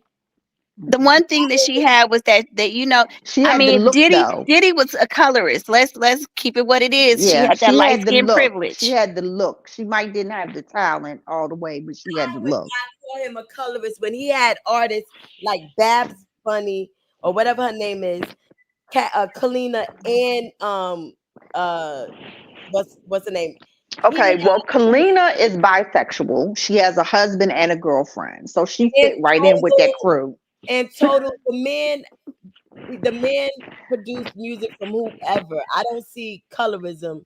No, His I'm gonna call him a Kim colorist Porter, because Kim Porter if you is do you brown. remember watching, okay, if you look at his history and the women he's dated, he had Kim Porter, but now they're saying that he used to talk about Kim Porter's color compared to Cassie. I don't know if it's true, but these are some of the things that have come out about him over the last year or two that he would And talk. then y'all got me defending him. I'm really not a Diddy supporter at all. At No, all. but wait, but you never heard that he was a colorist? But You never heard no, that he was a okay. you no, I haven't heard that he was a colorist. So we can say that most of his women that we've known in the last decade are primarily Asian. They're not black women. And Well, I'm That's even when he was picking Danity Kane, he did tend to go more towards the light skin and the white absolutely girls, because yes. Danity Kane started out, it was 6 girls in the group, and 3 of the girls wasn't taking what he was trying to put down. And so they ended up not being in the group. He wanted them to lose weight It and was that wasn't do all Sarah this one of crazy them? stuff. Yes. No, Sarah was he was one of them. going to She sign wasn't having it. Sarah. Sarah was on making the band, but he wanted to sign Sarah as a solo artist. But he tried to sleep with Sarah and tried to tell her to leave her husband, and that wasn't happening. And he did try something with her, and that's why she left. You know what? If as big of a Prince fan as I am, and I'm a huge Prince fan, if you were to talk to me and say Prince was a colorist, we would have a conversation. I don't see that with Diddy. If you look at, but again, if you look at the women, he does primarily. What kind of women has he dated? Who? Diddy.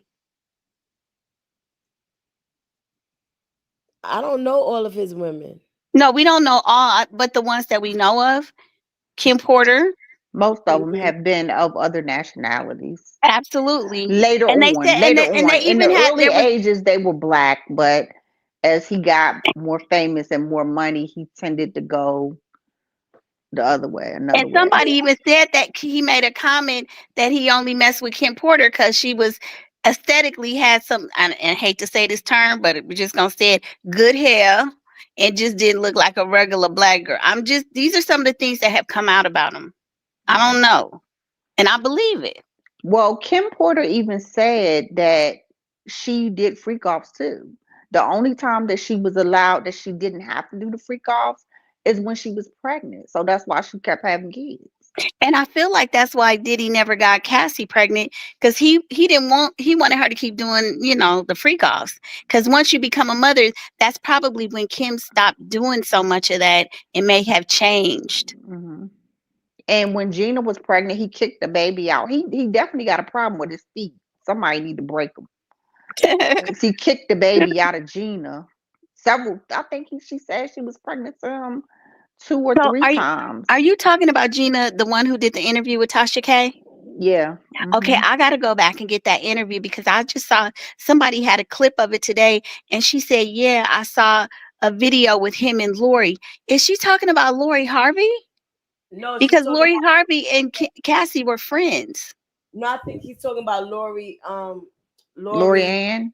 Yeah, the Dorian Gibson. Oh, the one, Yeah. the dancer, the choreographer. Oh, he Yeah. messed with her too? I don't know if he messed with her, but she left because he hit her with a chair. Yeah, I remember that. I remember that. Yeah. Because the girl Malika Ubaka, she was in Making the Band. I interviewed her. I used to know her from back in the day because she's from Oakland, and so I did an interview with her on my channel because I remember her, when she was working with Diddy, her mother used to tell my mother how mean he was, but we never heard these kind of things, these kind of allegations. I knew the reason why I had an issue with Diddy is I dated someone who used to like assist with his styling. He wasn't his main stylist, but he would assist the main stylist. And I just like for years, like you know, just the Yeah, thing, the things that I've heard. So that's why I said I don't think that he's innocent.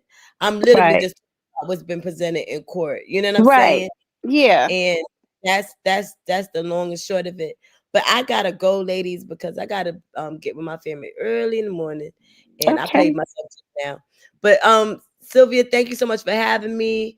I'll Thank see you you guys. ladies Are you sometime going to this be week. in court on Monday? Are you going to be there Monday? Probably, yeah, probably. Okay. Um, I want to go, but I'm actually really tired, and I'm like, dang, I'll see how I feel. I'm gonna try to get some rest to Okay. tomorrow, when I get done with my family. So All y'all right. ladies, it was nice talking to everybody. You And I'll too. Good night. Definitely gotta do this next Friday. Another roundup where everybody come back in the chat like yeah, this. because we might have completely different opinions, by next Yes. week, Right. All Yes, right. absolutely. Okay, bye. Good night, Peace. T. Good night. Good night. Later. I Sylvia, just Uh-huh. have you been sharing out the transcript? Because I don't have it yet. I'll get it to you. Because I want to go back and read some of the things that we've been debating about Jules and Daniel and yeah. Email me. Okay. I just think that everybody is so focused on Cassie and not the fact that he's been doing various crimes over the last 30 years and Cassie's only been with him for 10 years. So the case may not just be based off of her. I mean, she's the first one. Well, she's not the first one to say anything and come forward, but she was just the first one to take advanced action to get something going, I would say. Well, there's a article you guys can go and Google it for yourselves. Put in Jimmy Henchman and Diddy and underage boys, and in that article, it talks about back in the '90s when Jimmy Henchman, when he was under federal investigation, and I think they were doing some interrogation, and Gene Deal talks about it too. Diddy's name came up that the feds were questioning Jimmy Henchman. Had been arrested for something else. They wanted him to give up information about Diddy and his activities with underage boys. So Diddy has been on their radar since the late '90s. Well, did you guys watch the interview of Day 26? The Mhm, one they did mhm. recently? Yes. He raped Brian. Wait, is Brian the one that was crying? Yeah. Can y'all So please say allegedly on here? Oh, Please. allegedly. No, I Do can't. Well, not that's things that's Jeez. here, please. allegedly, we could yeah. say allegedly, but it's really not allegedly because he said Well, it in the I, interview. I, I don't have proof of anything, so please don't say stuff like this on here. Yeah. Because Yeah.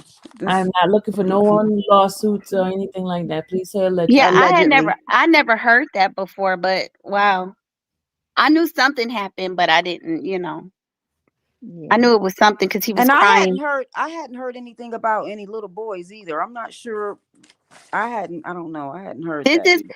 Now, if you go Google, no, so I'm gonna say allegedly, but Yeah. go Google it and you will see that I it's think in. the interview it might have been, was it on Vlad? I'm trying to remember whose channel But it was just on. Googling stuff doesn't mean it's facts. But you No, know I what know, no, no, no, no, no. the I'm crazy not. thing about trials like this is how things get so combobulated, and there's so many things that come from so many different places, and we have no idea what people's intentions are when they put things on the internet. We don't know what the proof is. We don't know where it's coming from. We don't know if it's true.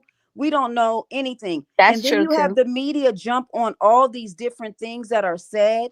And then you wonder why, when people go into the court of law, they can't get a fair trial.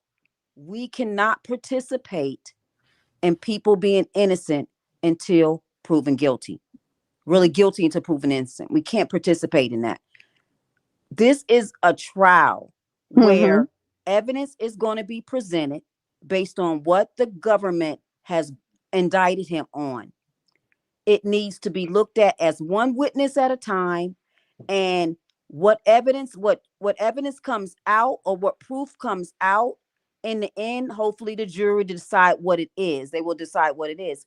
But it's not giving anybody, it's not doing any type of justice to put things out that we just don't know if it's true. True, We exactly. That's just why I can't said do do not. that as people.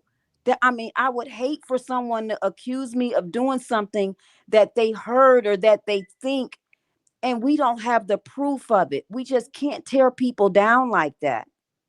We Exactly. just That's why I don't want none we of that can't rumor stuff participate in on that. here. Mm-mm.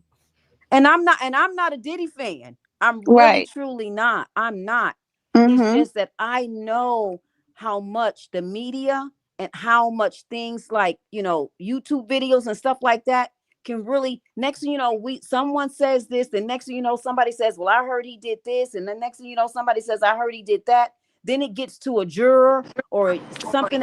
I mean, it's just we can't, we gotta do things in a way in which And it can possibly be fair in the end. And and you're it's saying just, that's not fact based. I agree with you because even before sitting in the trial, I'd heard so many things about Justin Bieber, all these freak offs and celebrities. So I'm expecting to hear that after they had these Hollywood parties, there would be sessions. And at this point, we're we just hearing about three people, like I small am activities. so with you, because I just thought it was all these parties with all these Hmm. celebrities, and they were just having at it and doing all, and putting drugs in people's drinks and making Yes. drink stuff that they wasn't supposed. And next thing you know, they're in the rooms with having sex with people they ain't got no business having sex with. I just thought it was all of that, and none of that. It's literally been three people the entire time. Yeah. It involved Cassie, an escort, and Diddy. And Well, it 98% involves. of the time, he was in the corner somewhere watching. Well, Just wait a minute. It's 5 victims that's in this particular case, so we Yeah. haven't even got to the other 4 No, we yet. have not. We But have I'm not. saying the 5 victim was probably one of the people that was supposedly in the 3 persons activity. But wait a minute, Oh, so didn't you're one of the saying that victims? all 5 of the people are people that was involved with Cassie and not other people? But didn't one of the victims No, drop out? Didn't they remove one of the victims though? it's Because the victim. That was Gina. two individuals. It Two was individuals witness not number coming. 3. Yeah, witness 3. Well, victim 3, should I say? Victim 3 Victim was three is no removed. longer considered, right? Or is That's the person? correct. Okay, Yep. so it's 4 victims. There's somebody else that's not coming.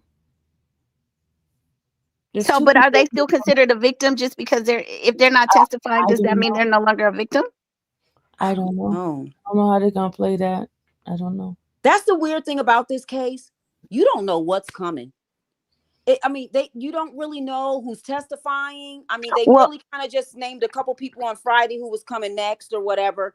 It's not like a regular state case where you know who all the witnesses are and they Must let have go a of whole list. well, Yeah. the judge, if you guys stayed after 5 o'clock after they adjourned, the judge told them, the prosecutors, at the beginning of each week from now on, they need a list of the witnesses for the whole week. for the Because whole week. yeah, because they've been piecemealing it, and the defense was like, "It's not fair. We can't prepare. You're giving it to us 24 hours in advance." So the judge just said, "Let's kind of going forward. You need to let." I think this week he told them they needed to know by Sunday, maybe midday today, tomorrow, or something. But he said going forward, they need to have the whole list of witnesses a week in advance. Like by Sunday for the whole week. Let me ask you how did you guys feel about the situation where, and I hate to go back to Cassie, but it's not really about her. It's about the process in which they put her on and how she needed to be done by Friday. How do you guys feel about how they did that? I mean, basically the defense said that, they been knew that Cassie needed to be done by Friday. And then they decided to put on 2 witnesses prior to her testifying, which locked the defense in to really only a day and a half of their testimony, of her them being able to cross her.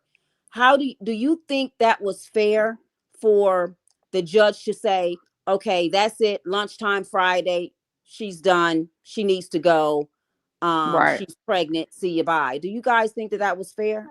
I do, because they don't want to have another Woody situation where they brought a witness in and he ended up being on the stand for dang near a month or two, going over the same stuff over and over and over. And they did that several times in the YSL case with a couple of witnesses. Okay. Well, So this judge is probably saying we're going to agree on an amount of time, and we're going to stick to that. With the thing the attorney said to me, now if he is found guilty, this is a good grounds for Appeal. Yeah. So set And it if up. you know, Right away. and if you notice, that's why he did say lunchtime, but she ended up going to the end of the day, and they can always have submit an application to get an extension, and they're already talking And they about are. having her Yep. come back next Yep, week on Monday. anyway. And Well, see, I and think that's going to backfire. I think that she stayed calm for the sake of being pregnant, but if she comes back after having the baby, then I don't think that's going to be in his best interest. I wouldn't think. But well, to me, regardless, he has to have a fair trial. That if period. Yeah. the defense Yeah. doesn't feel they had enough time with their witness, they're gonna be an appealable thing. And the thing about it, you're talking about sending somebody to prison for the rest of their life. And I'm not trying to be hard or mean, but her being pregnant, that's just what it is. So, Yeah. but you can't send this man away and lock him up, take him from his family, and have the courts coddle you because you're pregnant. It just doesn't work that way. No. They have to get to the truth. Unfortunately, you laid the groundwork for all of this, doing drugs with him, whatever y'all was doing, and now you have to be on the witness stand and give us the information. That's just what it is. And the government knew exactly what they were doing. They were trying to manipulate the situation, and they were using her the entire time. They were using her. I mean, at the end of the day, she's 8-9 months pregnant. After she has they put her on the stand. because I wouldn't risk Wait, you're muffled. having You're to have. muffled. Muffled. You're You're muffled. muffled. Oh, I'm sorry. I said then they need to bring her back after she has the baby because I wouldn't want to risk having to have an emergency C-section because I go into labor on the stand. Well, then maybe she shouldn't have been involved in this case. That's how I feel about it. Like you can't. Well, they should have, right. They could have waited to call her after she had the baby and went on Yeah. Yeah, with some I don't other know witnesses. what they could have done, but at the end of the day, you can't present a witness and then tell the defense that they only got a certain amount of time when it's not like they were asking for an outlandish amount of time with Right. her. I mean, they should have been able to do their cross in the way in which they wanted to do it without rushing doing it, regardless of her being pregnant. And I hate to say that, but when it comes down to the court of law and with someone being indicted on what being indicted on, and he's looking at the appeal process, they're going to automatically be granting an appeal just on the fact that they didn't get enough time with her alone. Exactly. Period. And Arun he knows that. That's And why he granted more time, and he better grant it if they submit the application for an extension. yeah, and I think he will. I think he's a good Yeah. judge. But I Judge. just, yeah, and I think that honestly, when she came back at lunchtime that day and she had those prayer beads and she was rubbing on her belly the whole afternoon, I think the judge kind of got scared and said, "That's it. We're not doing this anymore." She had prayer Because beads. I didn't he see had that. You she didn't had see prayer that? beads. Where Yep, you Uh-uh. been? she had prayer beads Y'all when she know, came you back guys after know I wear lunch. glasses. Yep, she had prayer beads when she came back after lunch, and she continued to rub her belly, and she asked for breaks a little bit more often too. And I think, and I can't say if she was doing that on purpose, but what I can say, the government, I can see them telling her to do that because at the end of the day, they wanted her off that stand. Anything you do on the stand is performative. And I don't know if you guys have ever been deposed or you've had any lawsuits or worked in legal. When you're on the stand, it is a performance, and they're going to tell you what you can and cannot do. Your Yeah, temperament has to be this, or, yeah, you can be a little emotional. It's emotional, right? If somebody ran over your kid, wouldn't you cry? So that's okay. You can do. They kind of give you a script. I'm not saying they tell you what to say, but they do let you know what emotions you can and cannot show. So I I like agree that. you saw how they did it when she got ready to put his picture up and she got the tissue out ready to cry. Put whose picture up? When she Which put one? Diddy's picture up, remember they first put Diddy's picture up and she put Oh, she yeah, asked her who was that and then she takes the tissue and she started like dapping her. She hadn't even started crying yet. yeah. And then They, the first, remember Okay, her performance was she was sad when she first started talking about him. Remember? so I have a hmm question because you guys were in the courtroom. So when he started taking over, telling his defense attorneys, and they say he was, you know, not yelling, but like telling them a piece of his mind or whatever. That's not true. Okay. I was gonna Yes. no, say, so what I how seen many came myself, back on Friday? What yeah, he what I did seen, was he wrote notes and they were passing it to yeah. the. Yeah, he wrote notes. That's it.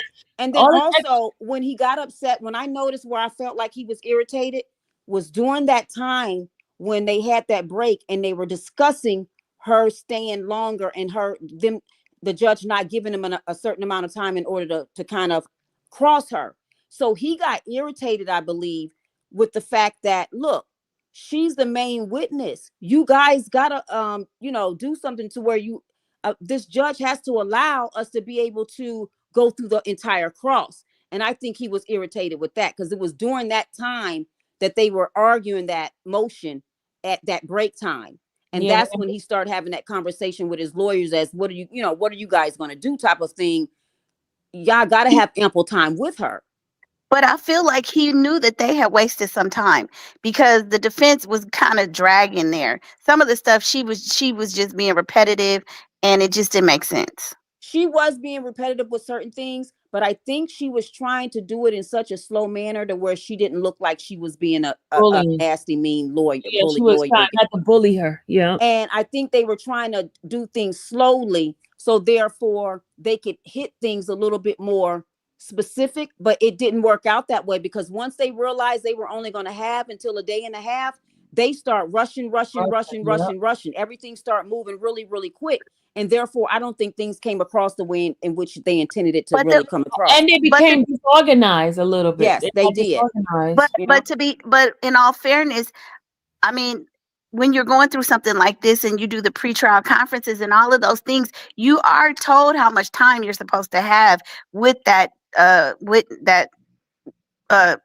getting sleepy, you guys. The witness, yeah, they do know. I mean, they go over the scheduling so many times. It shows up often. So for Agnifilo to act like, oh, well, I agree, I get it. They needed more time, because I was like, oh, this is not good. But they did know how much time they were going to get. But at first, she was supposed to have been the first witness. They changed it and put those other two guys first. So they thought they were going to have they really honestly thought they were going to basically have a whole week with her. Yeah. Mm-hmm. And they might not have went the entire week, but they knew that they were going to have to that Friday. They thought she was going to be first thing on after opening statements. Because if you remember, in the opening statements for the defense, they said later on the day we will be hearing from Cassie. Yeah. So they thought that she was going to be the very first witness. Yep. I'm interested to see who comes back on Monday, because the way that everybody was saying he was being disrespectful to his team, and I'm like, I know he wasn't being disrespectful to Brian and Miss Moreland. Sunday, you hearing made up stuff, okay? Yeah, people are embellishing. There was a lot of exaggeration that went on with. I heard some people, bloggers saying, I'm like, what in the world? What courtroom were they sitting in? Because here's the thing, if he's that silly to sit up in front of the judge with that type of behavior, that wouldn't be good for his case either, though. So I can't imagine he would be, you know what I mean, to be belligerent with his team in front of the judge. Right. Diddy's smarter than that. He's looking at life. I don't know why people think it's a very easy thing to do, to sit there and listen to everything that's going on, have no control in any of it, and then not be able to speak how you actually talk to your team about what's going on. He's gonna have some type of emotion. That's normal. And that's he's normal to be able to have some type of emotion. The dollars on this. This is his life. Yeah. And he's participating in his defense. He absolutely is. He's very active in it. And he does talk to his attorneys. He does. And if you notice, he speaks mostly to Nicole and to Steele. If you notice that. The screen is so small, I can't see sometimes, I'll be honest. I was able to see better on Friday when I went into that overflow, and I finally got in the front row and I could see the screen good. And his hair is actually white. It's white. I thought it was gray, but it looks white. It's white. Yeah. And it's like, where the black at? Yeah, it's gone. It is gone. I was trying to find some black in there. But I was like, his hair is whiter than mine. At least I got some black in the back of mine. Wait, so you did talk to the sons, right? Yeah, I talked to them in the cafeteria. And they said that they're supporting their dad. I mean, were they friendly? Were they standoffish? What would you characterize them as? Justin is the darker one, right? No, Christian is the darker one. He's more standoffish. Yeah, he looks mean. The other two are nicer. I mean, he did speak to me. He was not like nasty or anything like that. Because I came in and said, hey guys, because I always talk to the guy. I call the bodyguard. I call him Ty, because every day he has a different tie on, so his tie matches. So that's how I started my conversation with him. And so the boys were standing in front of the deli part where the guy was making their sandwich, because Christian is the one that he got a bagel or something like that. And when I walked in, I said, hey guys, and Christian spoke to me, and then the light skin Quincy, that's the one, right? Quincy with the blonde hair. Yeah, Quincy is more the talkative one. He was talking. And then there was a lady that was with them. I don't know who she is. That's the little lady with the blonde. It's kind of a blondish hair or light blonde hair. And brown. Yeah. Yeah. she was in there talking because I told her I like her bag. She had like this braided bag that she had on her shoulder. Mm-hmm. And then when we sat down, they sat on the side by us again because it seemed like they be listening to what people are saying. You Well, know, that's the one who kind of turned her nose up at my shirt because oh, she has the white nails. That's her.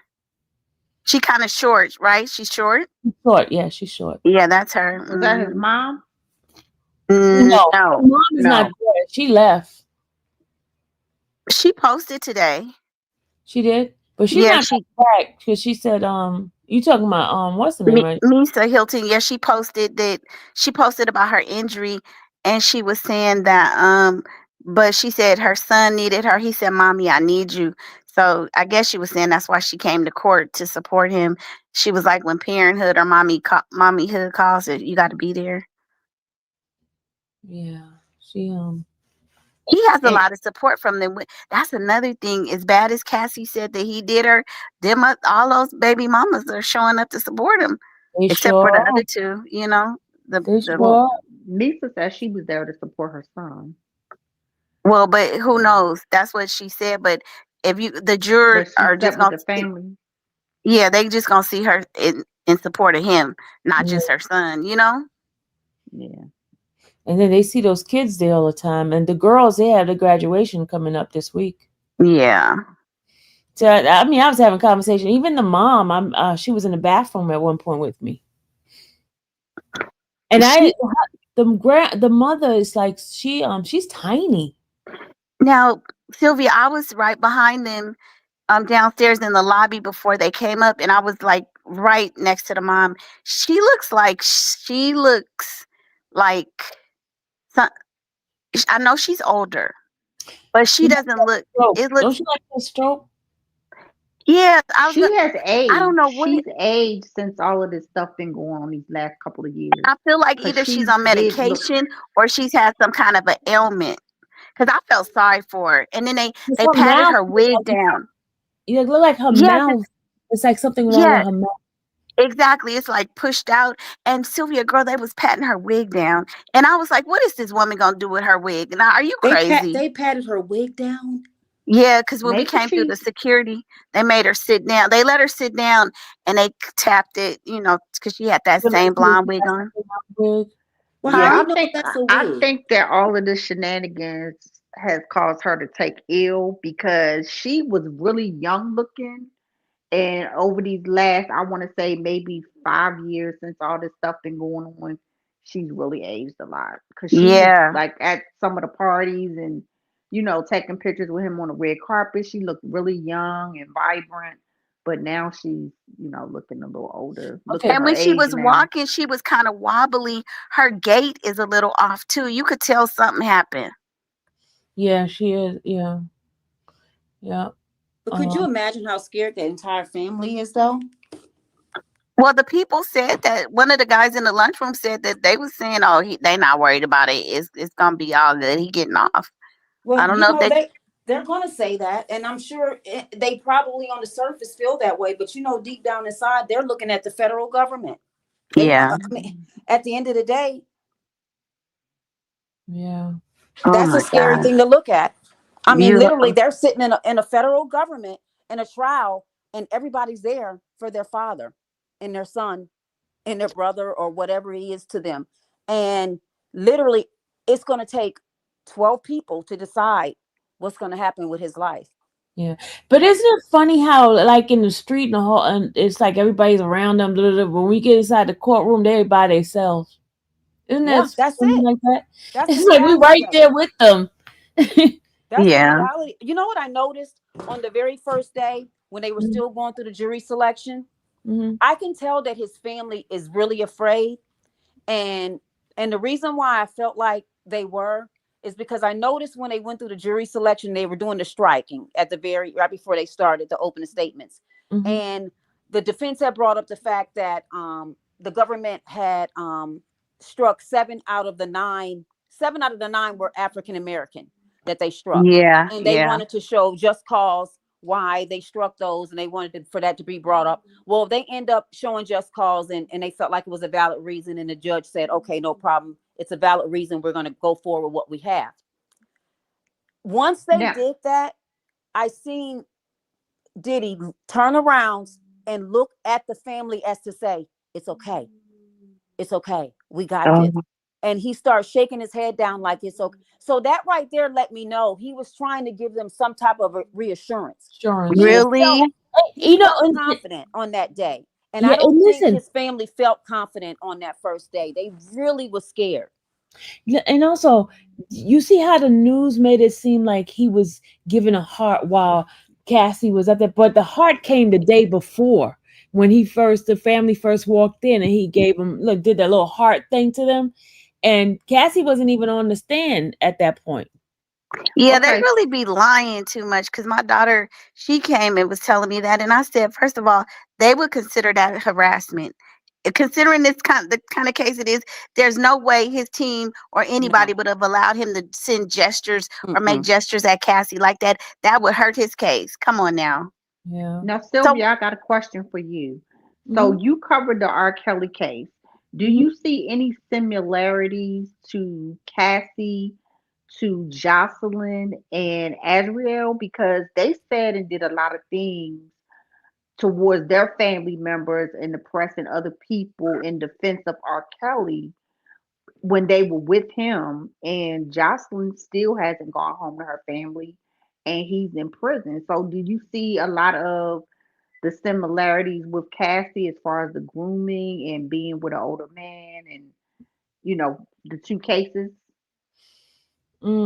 As far as the case, I don't see any similarities at all. No, I I don't mean either. as far as like the between Jocelyn and Azriel versus Cassie, the whole dynamic of the younger guy, older man type. No, there's No, no. Mm-mm. I don't see a similarity at all. okay. I was just curious because I'm like, well, they I saying mean, she was groomed, so she was the, around the same age as them. the way the statements that they like when they're opening arguments sound just like R. Kelly case. What they were saying, I was like, oh, this sounds like R. Kelly's case. But That's when what I was saying, Sylvia. The racketeering and the RICO charges sound similar. yep, yep, Because I mean, well, I don't know if Jocelyn. I don't think Jocelyn ever left him. Once she got with him, she what never left. But Anthony left once or twice, and then he what didn't. is going on with your phone? Oh, I'm sorry. I But gotta I fix don't that. see I don't see any similarities with Cassie and those other girls in their families and stuff. Cassie, she seems to still had a good relationship with her mom and stuff. Hmm. Right, but I mean, as far as like the text messages, people they were saying she was still telling him she loved him, this and this and this. But then they also said that he took her phone. So I'm like, okay, so can they prove that she sent those texts, or could he have possibly sent those texts? Well, they No, asked her, they had her read her. They look at the phone number and they have her validate that it was her phone and asked her, does this look familiar? And had her read it. And Yes. pretty much overall, she agreed that it was we her. agreed. Yep. Um, She did try to act like I don't recall. I don't know. Do you But she also, remember? but Huh? she also had the burner phone. She had her own little stash of phones that she had on her own. And she said she was sneaky. She called herself Yep, sneaky. she sure. And then she even asked him at the end, once they were completely done and she had moved on with Alex. I mean, whatever his name is, she said, "I hope you'll forgive me one day." She said that to Alex or No, Diddy? she said that to Diddy Diddy, the when Diddy. they were like when they would text back and forth just to check on each other after she Uh-huh. was already with Alex. She said, "Hopefully one day you'll forgive me." Oh, for getting with Alex, or what I was she? don't know if it was about getting with Alex, or if it was just everything that they had went through, who she, because it was right around the time when she said she was sneaky, and she was talk I think it was about, drugs and things like that, because I really believe that she had a worse drug problem than he did. I really do. I think that, and I'm not sure if it was worse, or maybe she was a little bit more uncontrollable when she was on him, on the drugs, maybe. but she stole drugs. She was always taking drugs from him. And I don't know if she would say these things in text just to kind of get to make him feel a certain type of way, or if that's sincerely how she was feeling. But for her to ask for forgiveness for him, what was she asking for him to forgive her for? Okay, so I missed that. Why didn't the defense hone in on that? I think they did. That's how it was brought out in text Yep. message. It And was so just, what So did was she the say? What was she asking forgiveness for? I can't. I'm trying to go to my notes now. Oh, because that would have been huge. Forgive you for what, ma'am? Why? so was the consensus that he did love her or that it was just sex? He I don't kept feel saying it. he loved I, her. He I, kept saying he loved her. I don't know. I I don't feel that. think it was That didn't look like love to me. I mean, I well, don't well, know. well, we're That's talking wrong. about love in the sense of what's a normal, natural, good feeling love. They they were addicts. I Yes. think they honestly thought that they loved each other. Right. I think he thought he loved her, and I think she thought she loved him. But I don't They think love either one of them. It they was a love good. to get high together Yeah, Yes. and do freaky stuff together, but he didn't love her in the sense of this is my girlfriend. But then he thanked her at the award show saying that she was basically saved him. So That was after Kim Porter, right? I think the real person that he for years really no, he cared had about was got an Kim Porter. award. He had got an award and Yeah. he Right. said he wanted to thank Cassie. Yeah. Yeah, he thanked her because that was after Kim Porter had died. But Oh. remember, he never trusted her from day one. Oh, he didn't? He never trust Cassie. Remember, she kept Okay, he said I didn't know that. So can you explain that? That's interesting. but you he know said what? He that 'cause did she might- say that he was. He said he would always tell her she was my ride or die. I really, honestly feel like she knew all his secrets, and that's why it was so hard for him to let her go. I But how think that much he felt like he secrets could be himself with her, but and how much she accepted secrets who could he she really have was. known? How much secrets could she have known when she was only there 10 years? for What? what? I'm sorry. How many secrets could she have known? She could only have known but so much. She's only been there the last 10 years. 10 years is a long That's time. a long time. You can. I mean, there's some secrets that can come. The fact that she Well, could. maybe she knew the new secrets. I'm still thinking of the 30-year thing. So No, I'm thinking of him being who he is as a man, that he kind Yeah. of opened himself up to her and they did all those crazy Things things together. sexually. And I think that he probably, I'm not sure if he was able to open himself up as much with anyone else, but he made it seem like with her that she was his ride or die and that she was the one that he could be as, the most he could open with. pillow talk with her. Yeah, Okay. she could But be. you Got know it. what though, JC? They kind of said that he said the same thing about Kim Porter as well, too, though. He might have. He And might. if you read that little book, I mean, we don't know how if that book is true or not. I don't know, but I mean, remember for years though, him and Kim was kind of swinging too. People who knew them as a couple said they did that. And it might have been just his way in which he talked to women in order to get what he want. I don't know. Well, I have a theory on that too. I think that when he was with Kim, and this is my opinion, Hmm. that when he was with Kim, they did a lot of swinging with other celebrities, like maybe Will Smith and Jada and this and this and this and this. And then by the time Cassie came along, he had already been through all the celebrities. So then they started getting people off of Backpage or Backdoor or whatever it's called. Mm. That's my thought Okay, on it. that could be. That's possible. Yeah. Because Kim was there. Kim and Misa was there from the beginning of his career, up until he got all this power. By then, you know, uh, Dwayne and what's the lady? Tisha Campbell and Dwayne, her husband separated over the years. But a lot of them were known to be swingers, in the entertainment industry. So Allegedly. like DiCaprio and a lot of people that came to the party. So Allegedly. I'm allegedly, Allegedly, yes. yeah, that's God just gonna try to get my me in trouble up observation. here. That's just my observation. I could be wrong, but I'm thinking pretty much because a lot of the celebrities knew Kim more personally than they did Cassie, the older celebrities. Well, it's interesting that allegedly, that Kim was also, I mean, yeah, Kim was also on the DRUGS's too. So I like, who's to blame for that? Is that something that came along with him? But two women that was in his life really allegedly had bad, rug problems. But Well, you know that Gene comes. Deal, It's the industry, y'all. They party and that's what they use. They use that stuff. Gene Deal said allegedly that Kim was bi, that she liked women as well.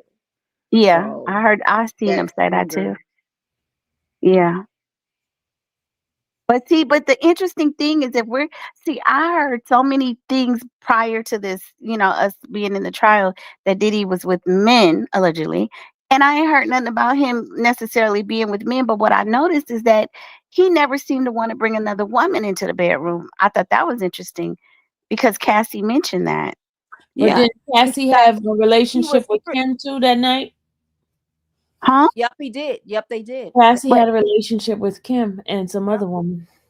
Oh wait. yeah, I was I gonna say missed I that. heard. What? Where have you been? Yep, Kim and Cassie. Girl, you remember I was having Yeah. those migraine. I was trying to fight a Oh, migraine from coming. And Gina and Miami, because Miami said to Gina, if Diddy told you to do XYZ, you would be doing it. So I think that he's had Gina and Miami together too, allegedly. Sylvia, please tell me about the.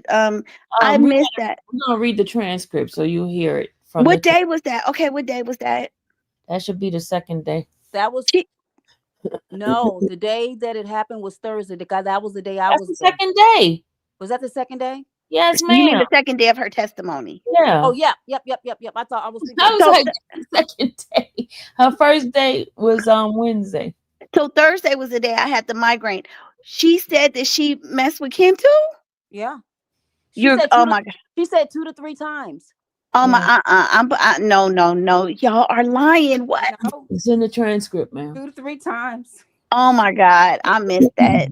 I would have probably fell off my chair. And when she told him one day, she said, I've been thinking I want to try something different.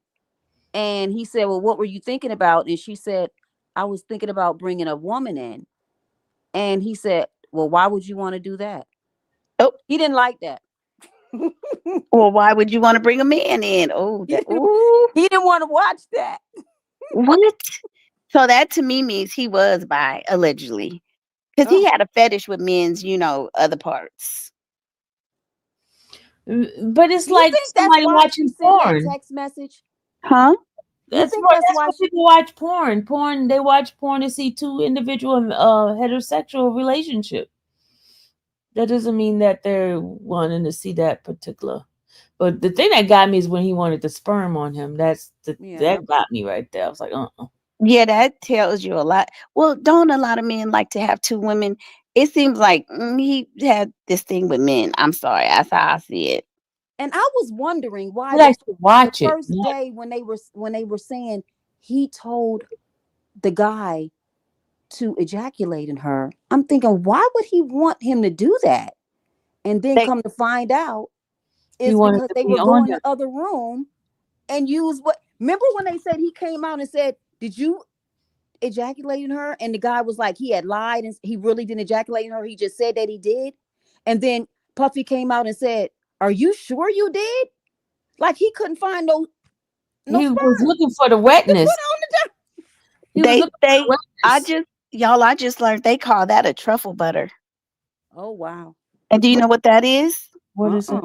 That's when the men. So she said Oh that no, I they don't know would if do here. it on her. They would do it on her body.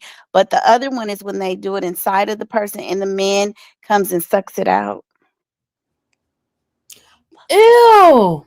Maybe Well, that's all why he them came in an- there saying, "Are you sure you did?" Yeah, well, they all call. Because he them called her No. antibiotics Caroline. and stuff that she said she was taking, I know that thing tastes terrible. Something is wrong with Ew. him. Let Okay. He's y'all let some me tell you hell. guys this, Time for because me to get off now. I didn't know what that It's time was. to go. I It's time didn't to know get I off. You didn't talking know about what y'all that was. nasty. But Tyler talking about y'all nasty. We don't do that. None of us do that mess. no, listen, you guys, the young people Oh, were y'all telling me nasty. They was telling me what it was, right? And I was like, what? And they said Nicki Minaj sings about it in one of her songs. They say something about the truffle butter, and they said that's what that is. I'm like, oh my God. Oh, they talking about us real bad in the chat, ain't they? Lord have mercy. They're talking about y'all. He's talking about to y'all nasty. It ain't me. I don't know. I've never. Oh, No, Puffy nasty. This is what's And coming up King in the y'all trial. nasty. We're discussing what's coming up in the trial. I mean, if they can't take it, then they might. I mean, But this is everybody knows when you take medication, it comes out in your pores and in your secretions and all of that. And as much as she said that she took antibiotics and different things because of the infections in the sores, that that I can't even imagine how that room smelled. Let ugh. alone somebody wanting to taste that. Like, mm-mm. And he would make her do it on her cycle. Oh Lord, have mercy, Now Jesus. I'm gonna get off this I live. didn't hear that though. I Yeah, didn't hear that. and Um, yeah, and even when she had the UTI, yeah. But I thought she said that she said something about I'm going to skip my cycle. And I remember him asking, "Well, you're not on your cycle, are you?" And she said, "No." He was like, "Good." No, because remember when she said there would be BLOOD around the in the hotel rooms when they would soil sheets and stuff and towels. Oh God. Yes, she did I say don't that. know. oh Lord, y'all. Yeah. I wonder what his childhood was like cuz I'm sorry, there's something really really off. There's somebody mess with him. You could tell. It's really He something's You went to really think off. so? Catholic school and they say he I was a choir boy, so that could be. No, because my I mean, well, I'm not saying that's not what impacted him, but I went to Catholic school. My daughter went to Catholic school. Her dad was an I altar did boy too. too. So that I don't think that has not. It's something So within his. there's some altar boys that been messed with. Oh, of course, I'm saying, but I'm just saying that does not mean that you know what I'm saying. I don't think that that's an excuse. I'm just No, saying he's it's. been messed with somewhere because it's that fetish that he has is really strong. What about the fetish with the baby oil? That's what I don't understand. I don't understand any of it. JC I said I don't understand any of it. I just don't understand it. I know it's. And then to think they came and got you, you were about to turn yourself in, and you were still found with baby oil and drugs and all that stuff in your room 2 days before you were supposed to turn yourself in. That's What because is he's addicted. that That's right there let you know that this is an addiction. This it's yeah, not just an addiction. Right. He's And but addicted to that's drugs. He's addicted to sex. He's yeah, addicted. He just is addicted. but Period. that yeah. was my thing. That was my whole thing. Why people keep saying Cassie was lying and she's this and she's that because she wasn't in that hotel room when he got arrested, and everything that she testified that happened when she was with him was still happening, even though he said he changed and he wasn't doing this no more and wasn't doing that. But when they came to arrest you, the exact same things that she testified to was in that hotel room. And I think at some point she realized that because she always thought that that was their little secret, but he was gonna do that with or He without was her. doing it with everybody though, probably. Yeah. Mm-hmm. And All let right, you guys answer me. You I'm ready to go to bed for real. okay, Sylvia, let me ask you guys this one last question then. Okay. Do y'all think that her husband was because she just recently went to rehab in 2023? I think her husband was had been addicted to drugs as well. And other people have said that too. If you look at some of their photos, he looked like Allegedly. allegedly. Do you guys think so too or no? All Uh, I know is when I seen him in the back of that courtroom, and I understand what he was sitting in at that point in time and what he was coming to do and what he knew he was going to hear, he just always looks a little something. I don't know. It I years. just don't. know. It's something don't seem right to He me. looked Yeah. And weird. I don't like to. I don't like to talk about people like, but it's he just. I don't know. I can't Yep. call it. Is I he can't Okay. call buff? it. Is he like? Does he have like a buff physique? No, he's skinny. Oh, Yeah, he don't because look like a most trainer. You don't look like I a was gonna trainer at say because all. most people that weight train and stuff, they dibble and dabble with the steroids, He but looked like he's he been not. doing a lot of DRUG. That's what okay. So I'm not the Oh only one. Thank Lord. you. That's all I wanted to know. That's what I thought. Oh my. Mm, Allegedly. allegedly. Okay, Sylvia, where am I supposed to send you the email allegedly to get this transcript? Allegedly. Could we talk behind the scene? You have my number, ma'am. Okay, so are we gonna read over it, or I thought we were supposed to be doing that? We're gonna do the reading and stuff like that, but we're not We were reading tonight. I'm going to bed. Okay. I am Well, yeah, too. but I thought we were supposed to be doing it today anyway, or yesterday. We What were happened? supposed to, folks didn't show up, so Tomorrow? we can do it tomorrow. But my mom's gonna take us out to dinner, and then Okay. after come and do it. Okay. Are you still in town, celebrity? Yes, I'm here. My daughter, I told her I was having such a great time, so she changed my flight till Tuesday, but I might go Thursday. Okay. So we'll see you. I think I'm coming Monday. Yeah, I'll see you guys on Monday. And I just want to shout you guys out. Everybody here has been so wonderful. People say New Yorkers and everything are so mean and hard, but y'all are fabulous. I love it. Y'all so sweet. And it's been really nice Tyler, meeting and what talking is to you wrong too, with celebrity. you? Tyler got issues, man. Whoever Huh? Tyler is, Tyler got some issue. What do you say? First, he wanted JC to take a camera, keep her camera off, and then now he says, Is that what he said? He's are y'all in the bed with your husband or boyfriend? Tyler.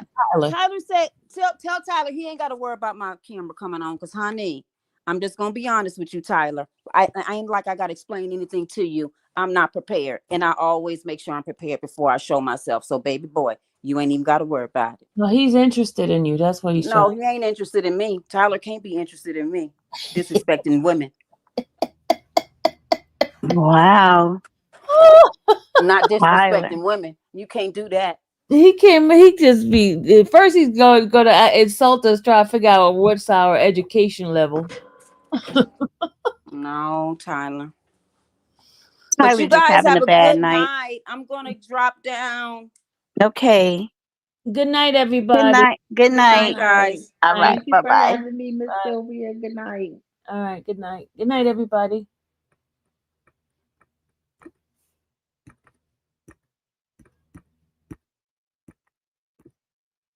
Oh, it won't turn off, y'all. My thing is locked up. Hold on.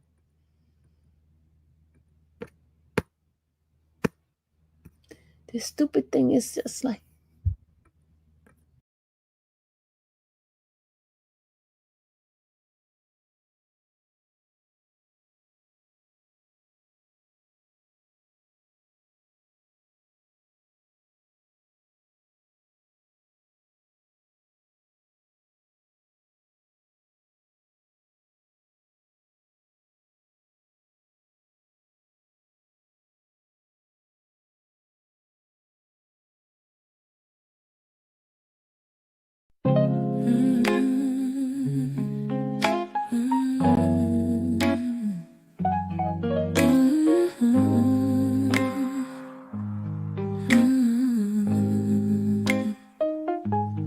Thank you for watching the infamous Sylvia channel, where laughter and fun make up our panel.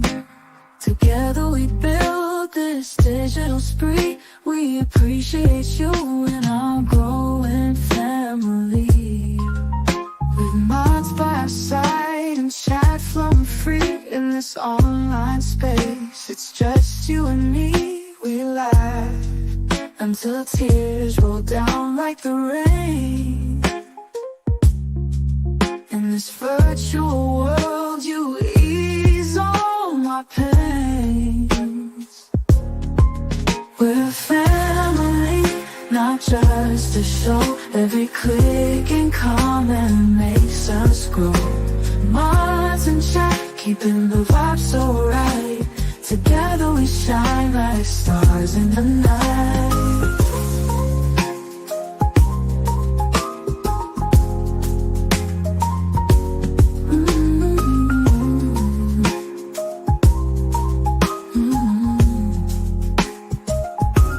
We cherish the moments, the highs and lows, from the latest gossip to stories untold. You're more than a viewer, you're part of the crew in this space of ours. It's all because of you. This digital world where emotion is shared, every post and reaction showing we care. The love is real in this virtual domain. With every sign, enjoys what we'll gain. We're a family, not just a show. Every click and comment makes us grow. Mars in check, keeping the vibe so right. Together we shine like stars in the night. We're a family, not just a show. Every click and comment makes us grow. Mars in check, keeping the vibe so right. Together we shine like stars in the night.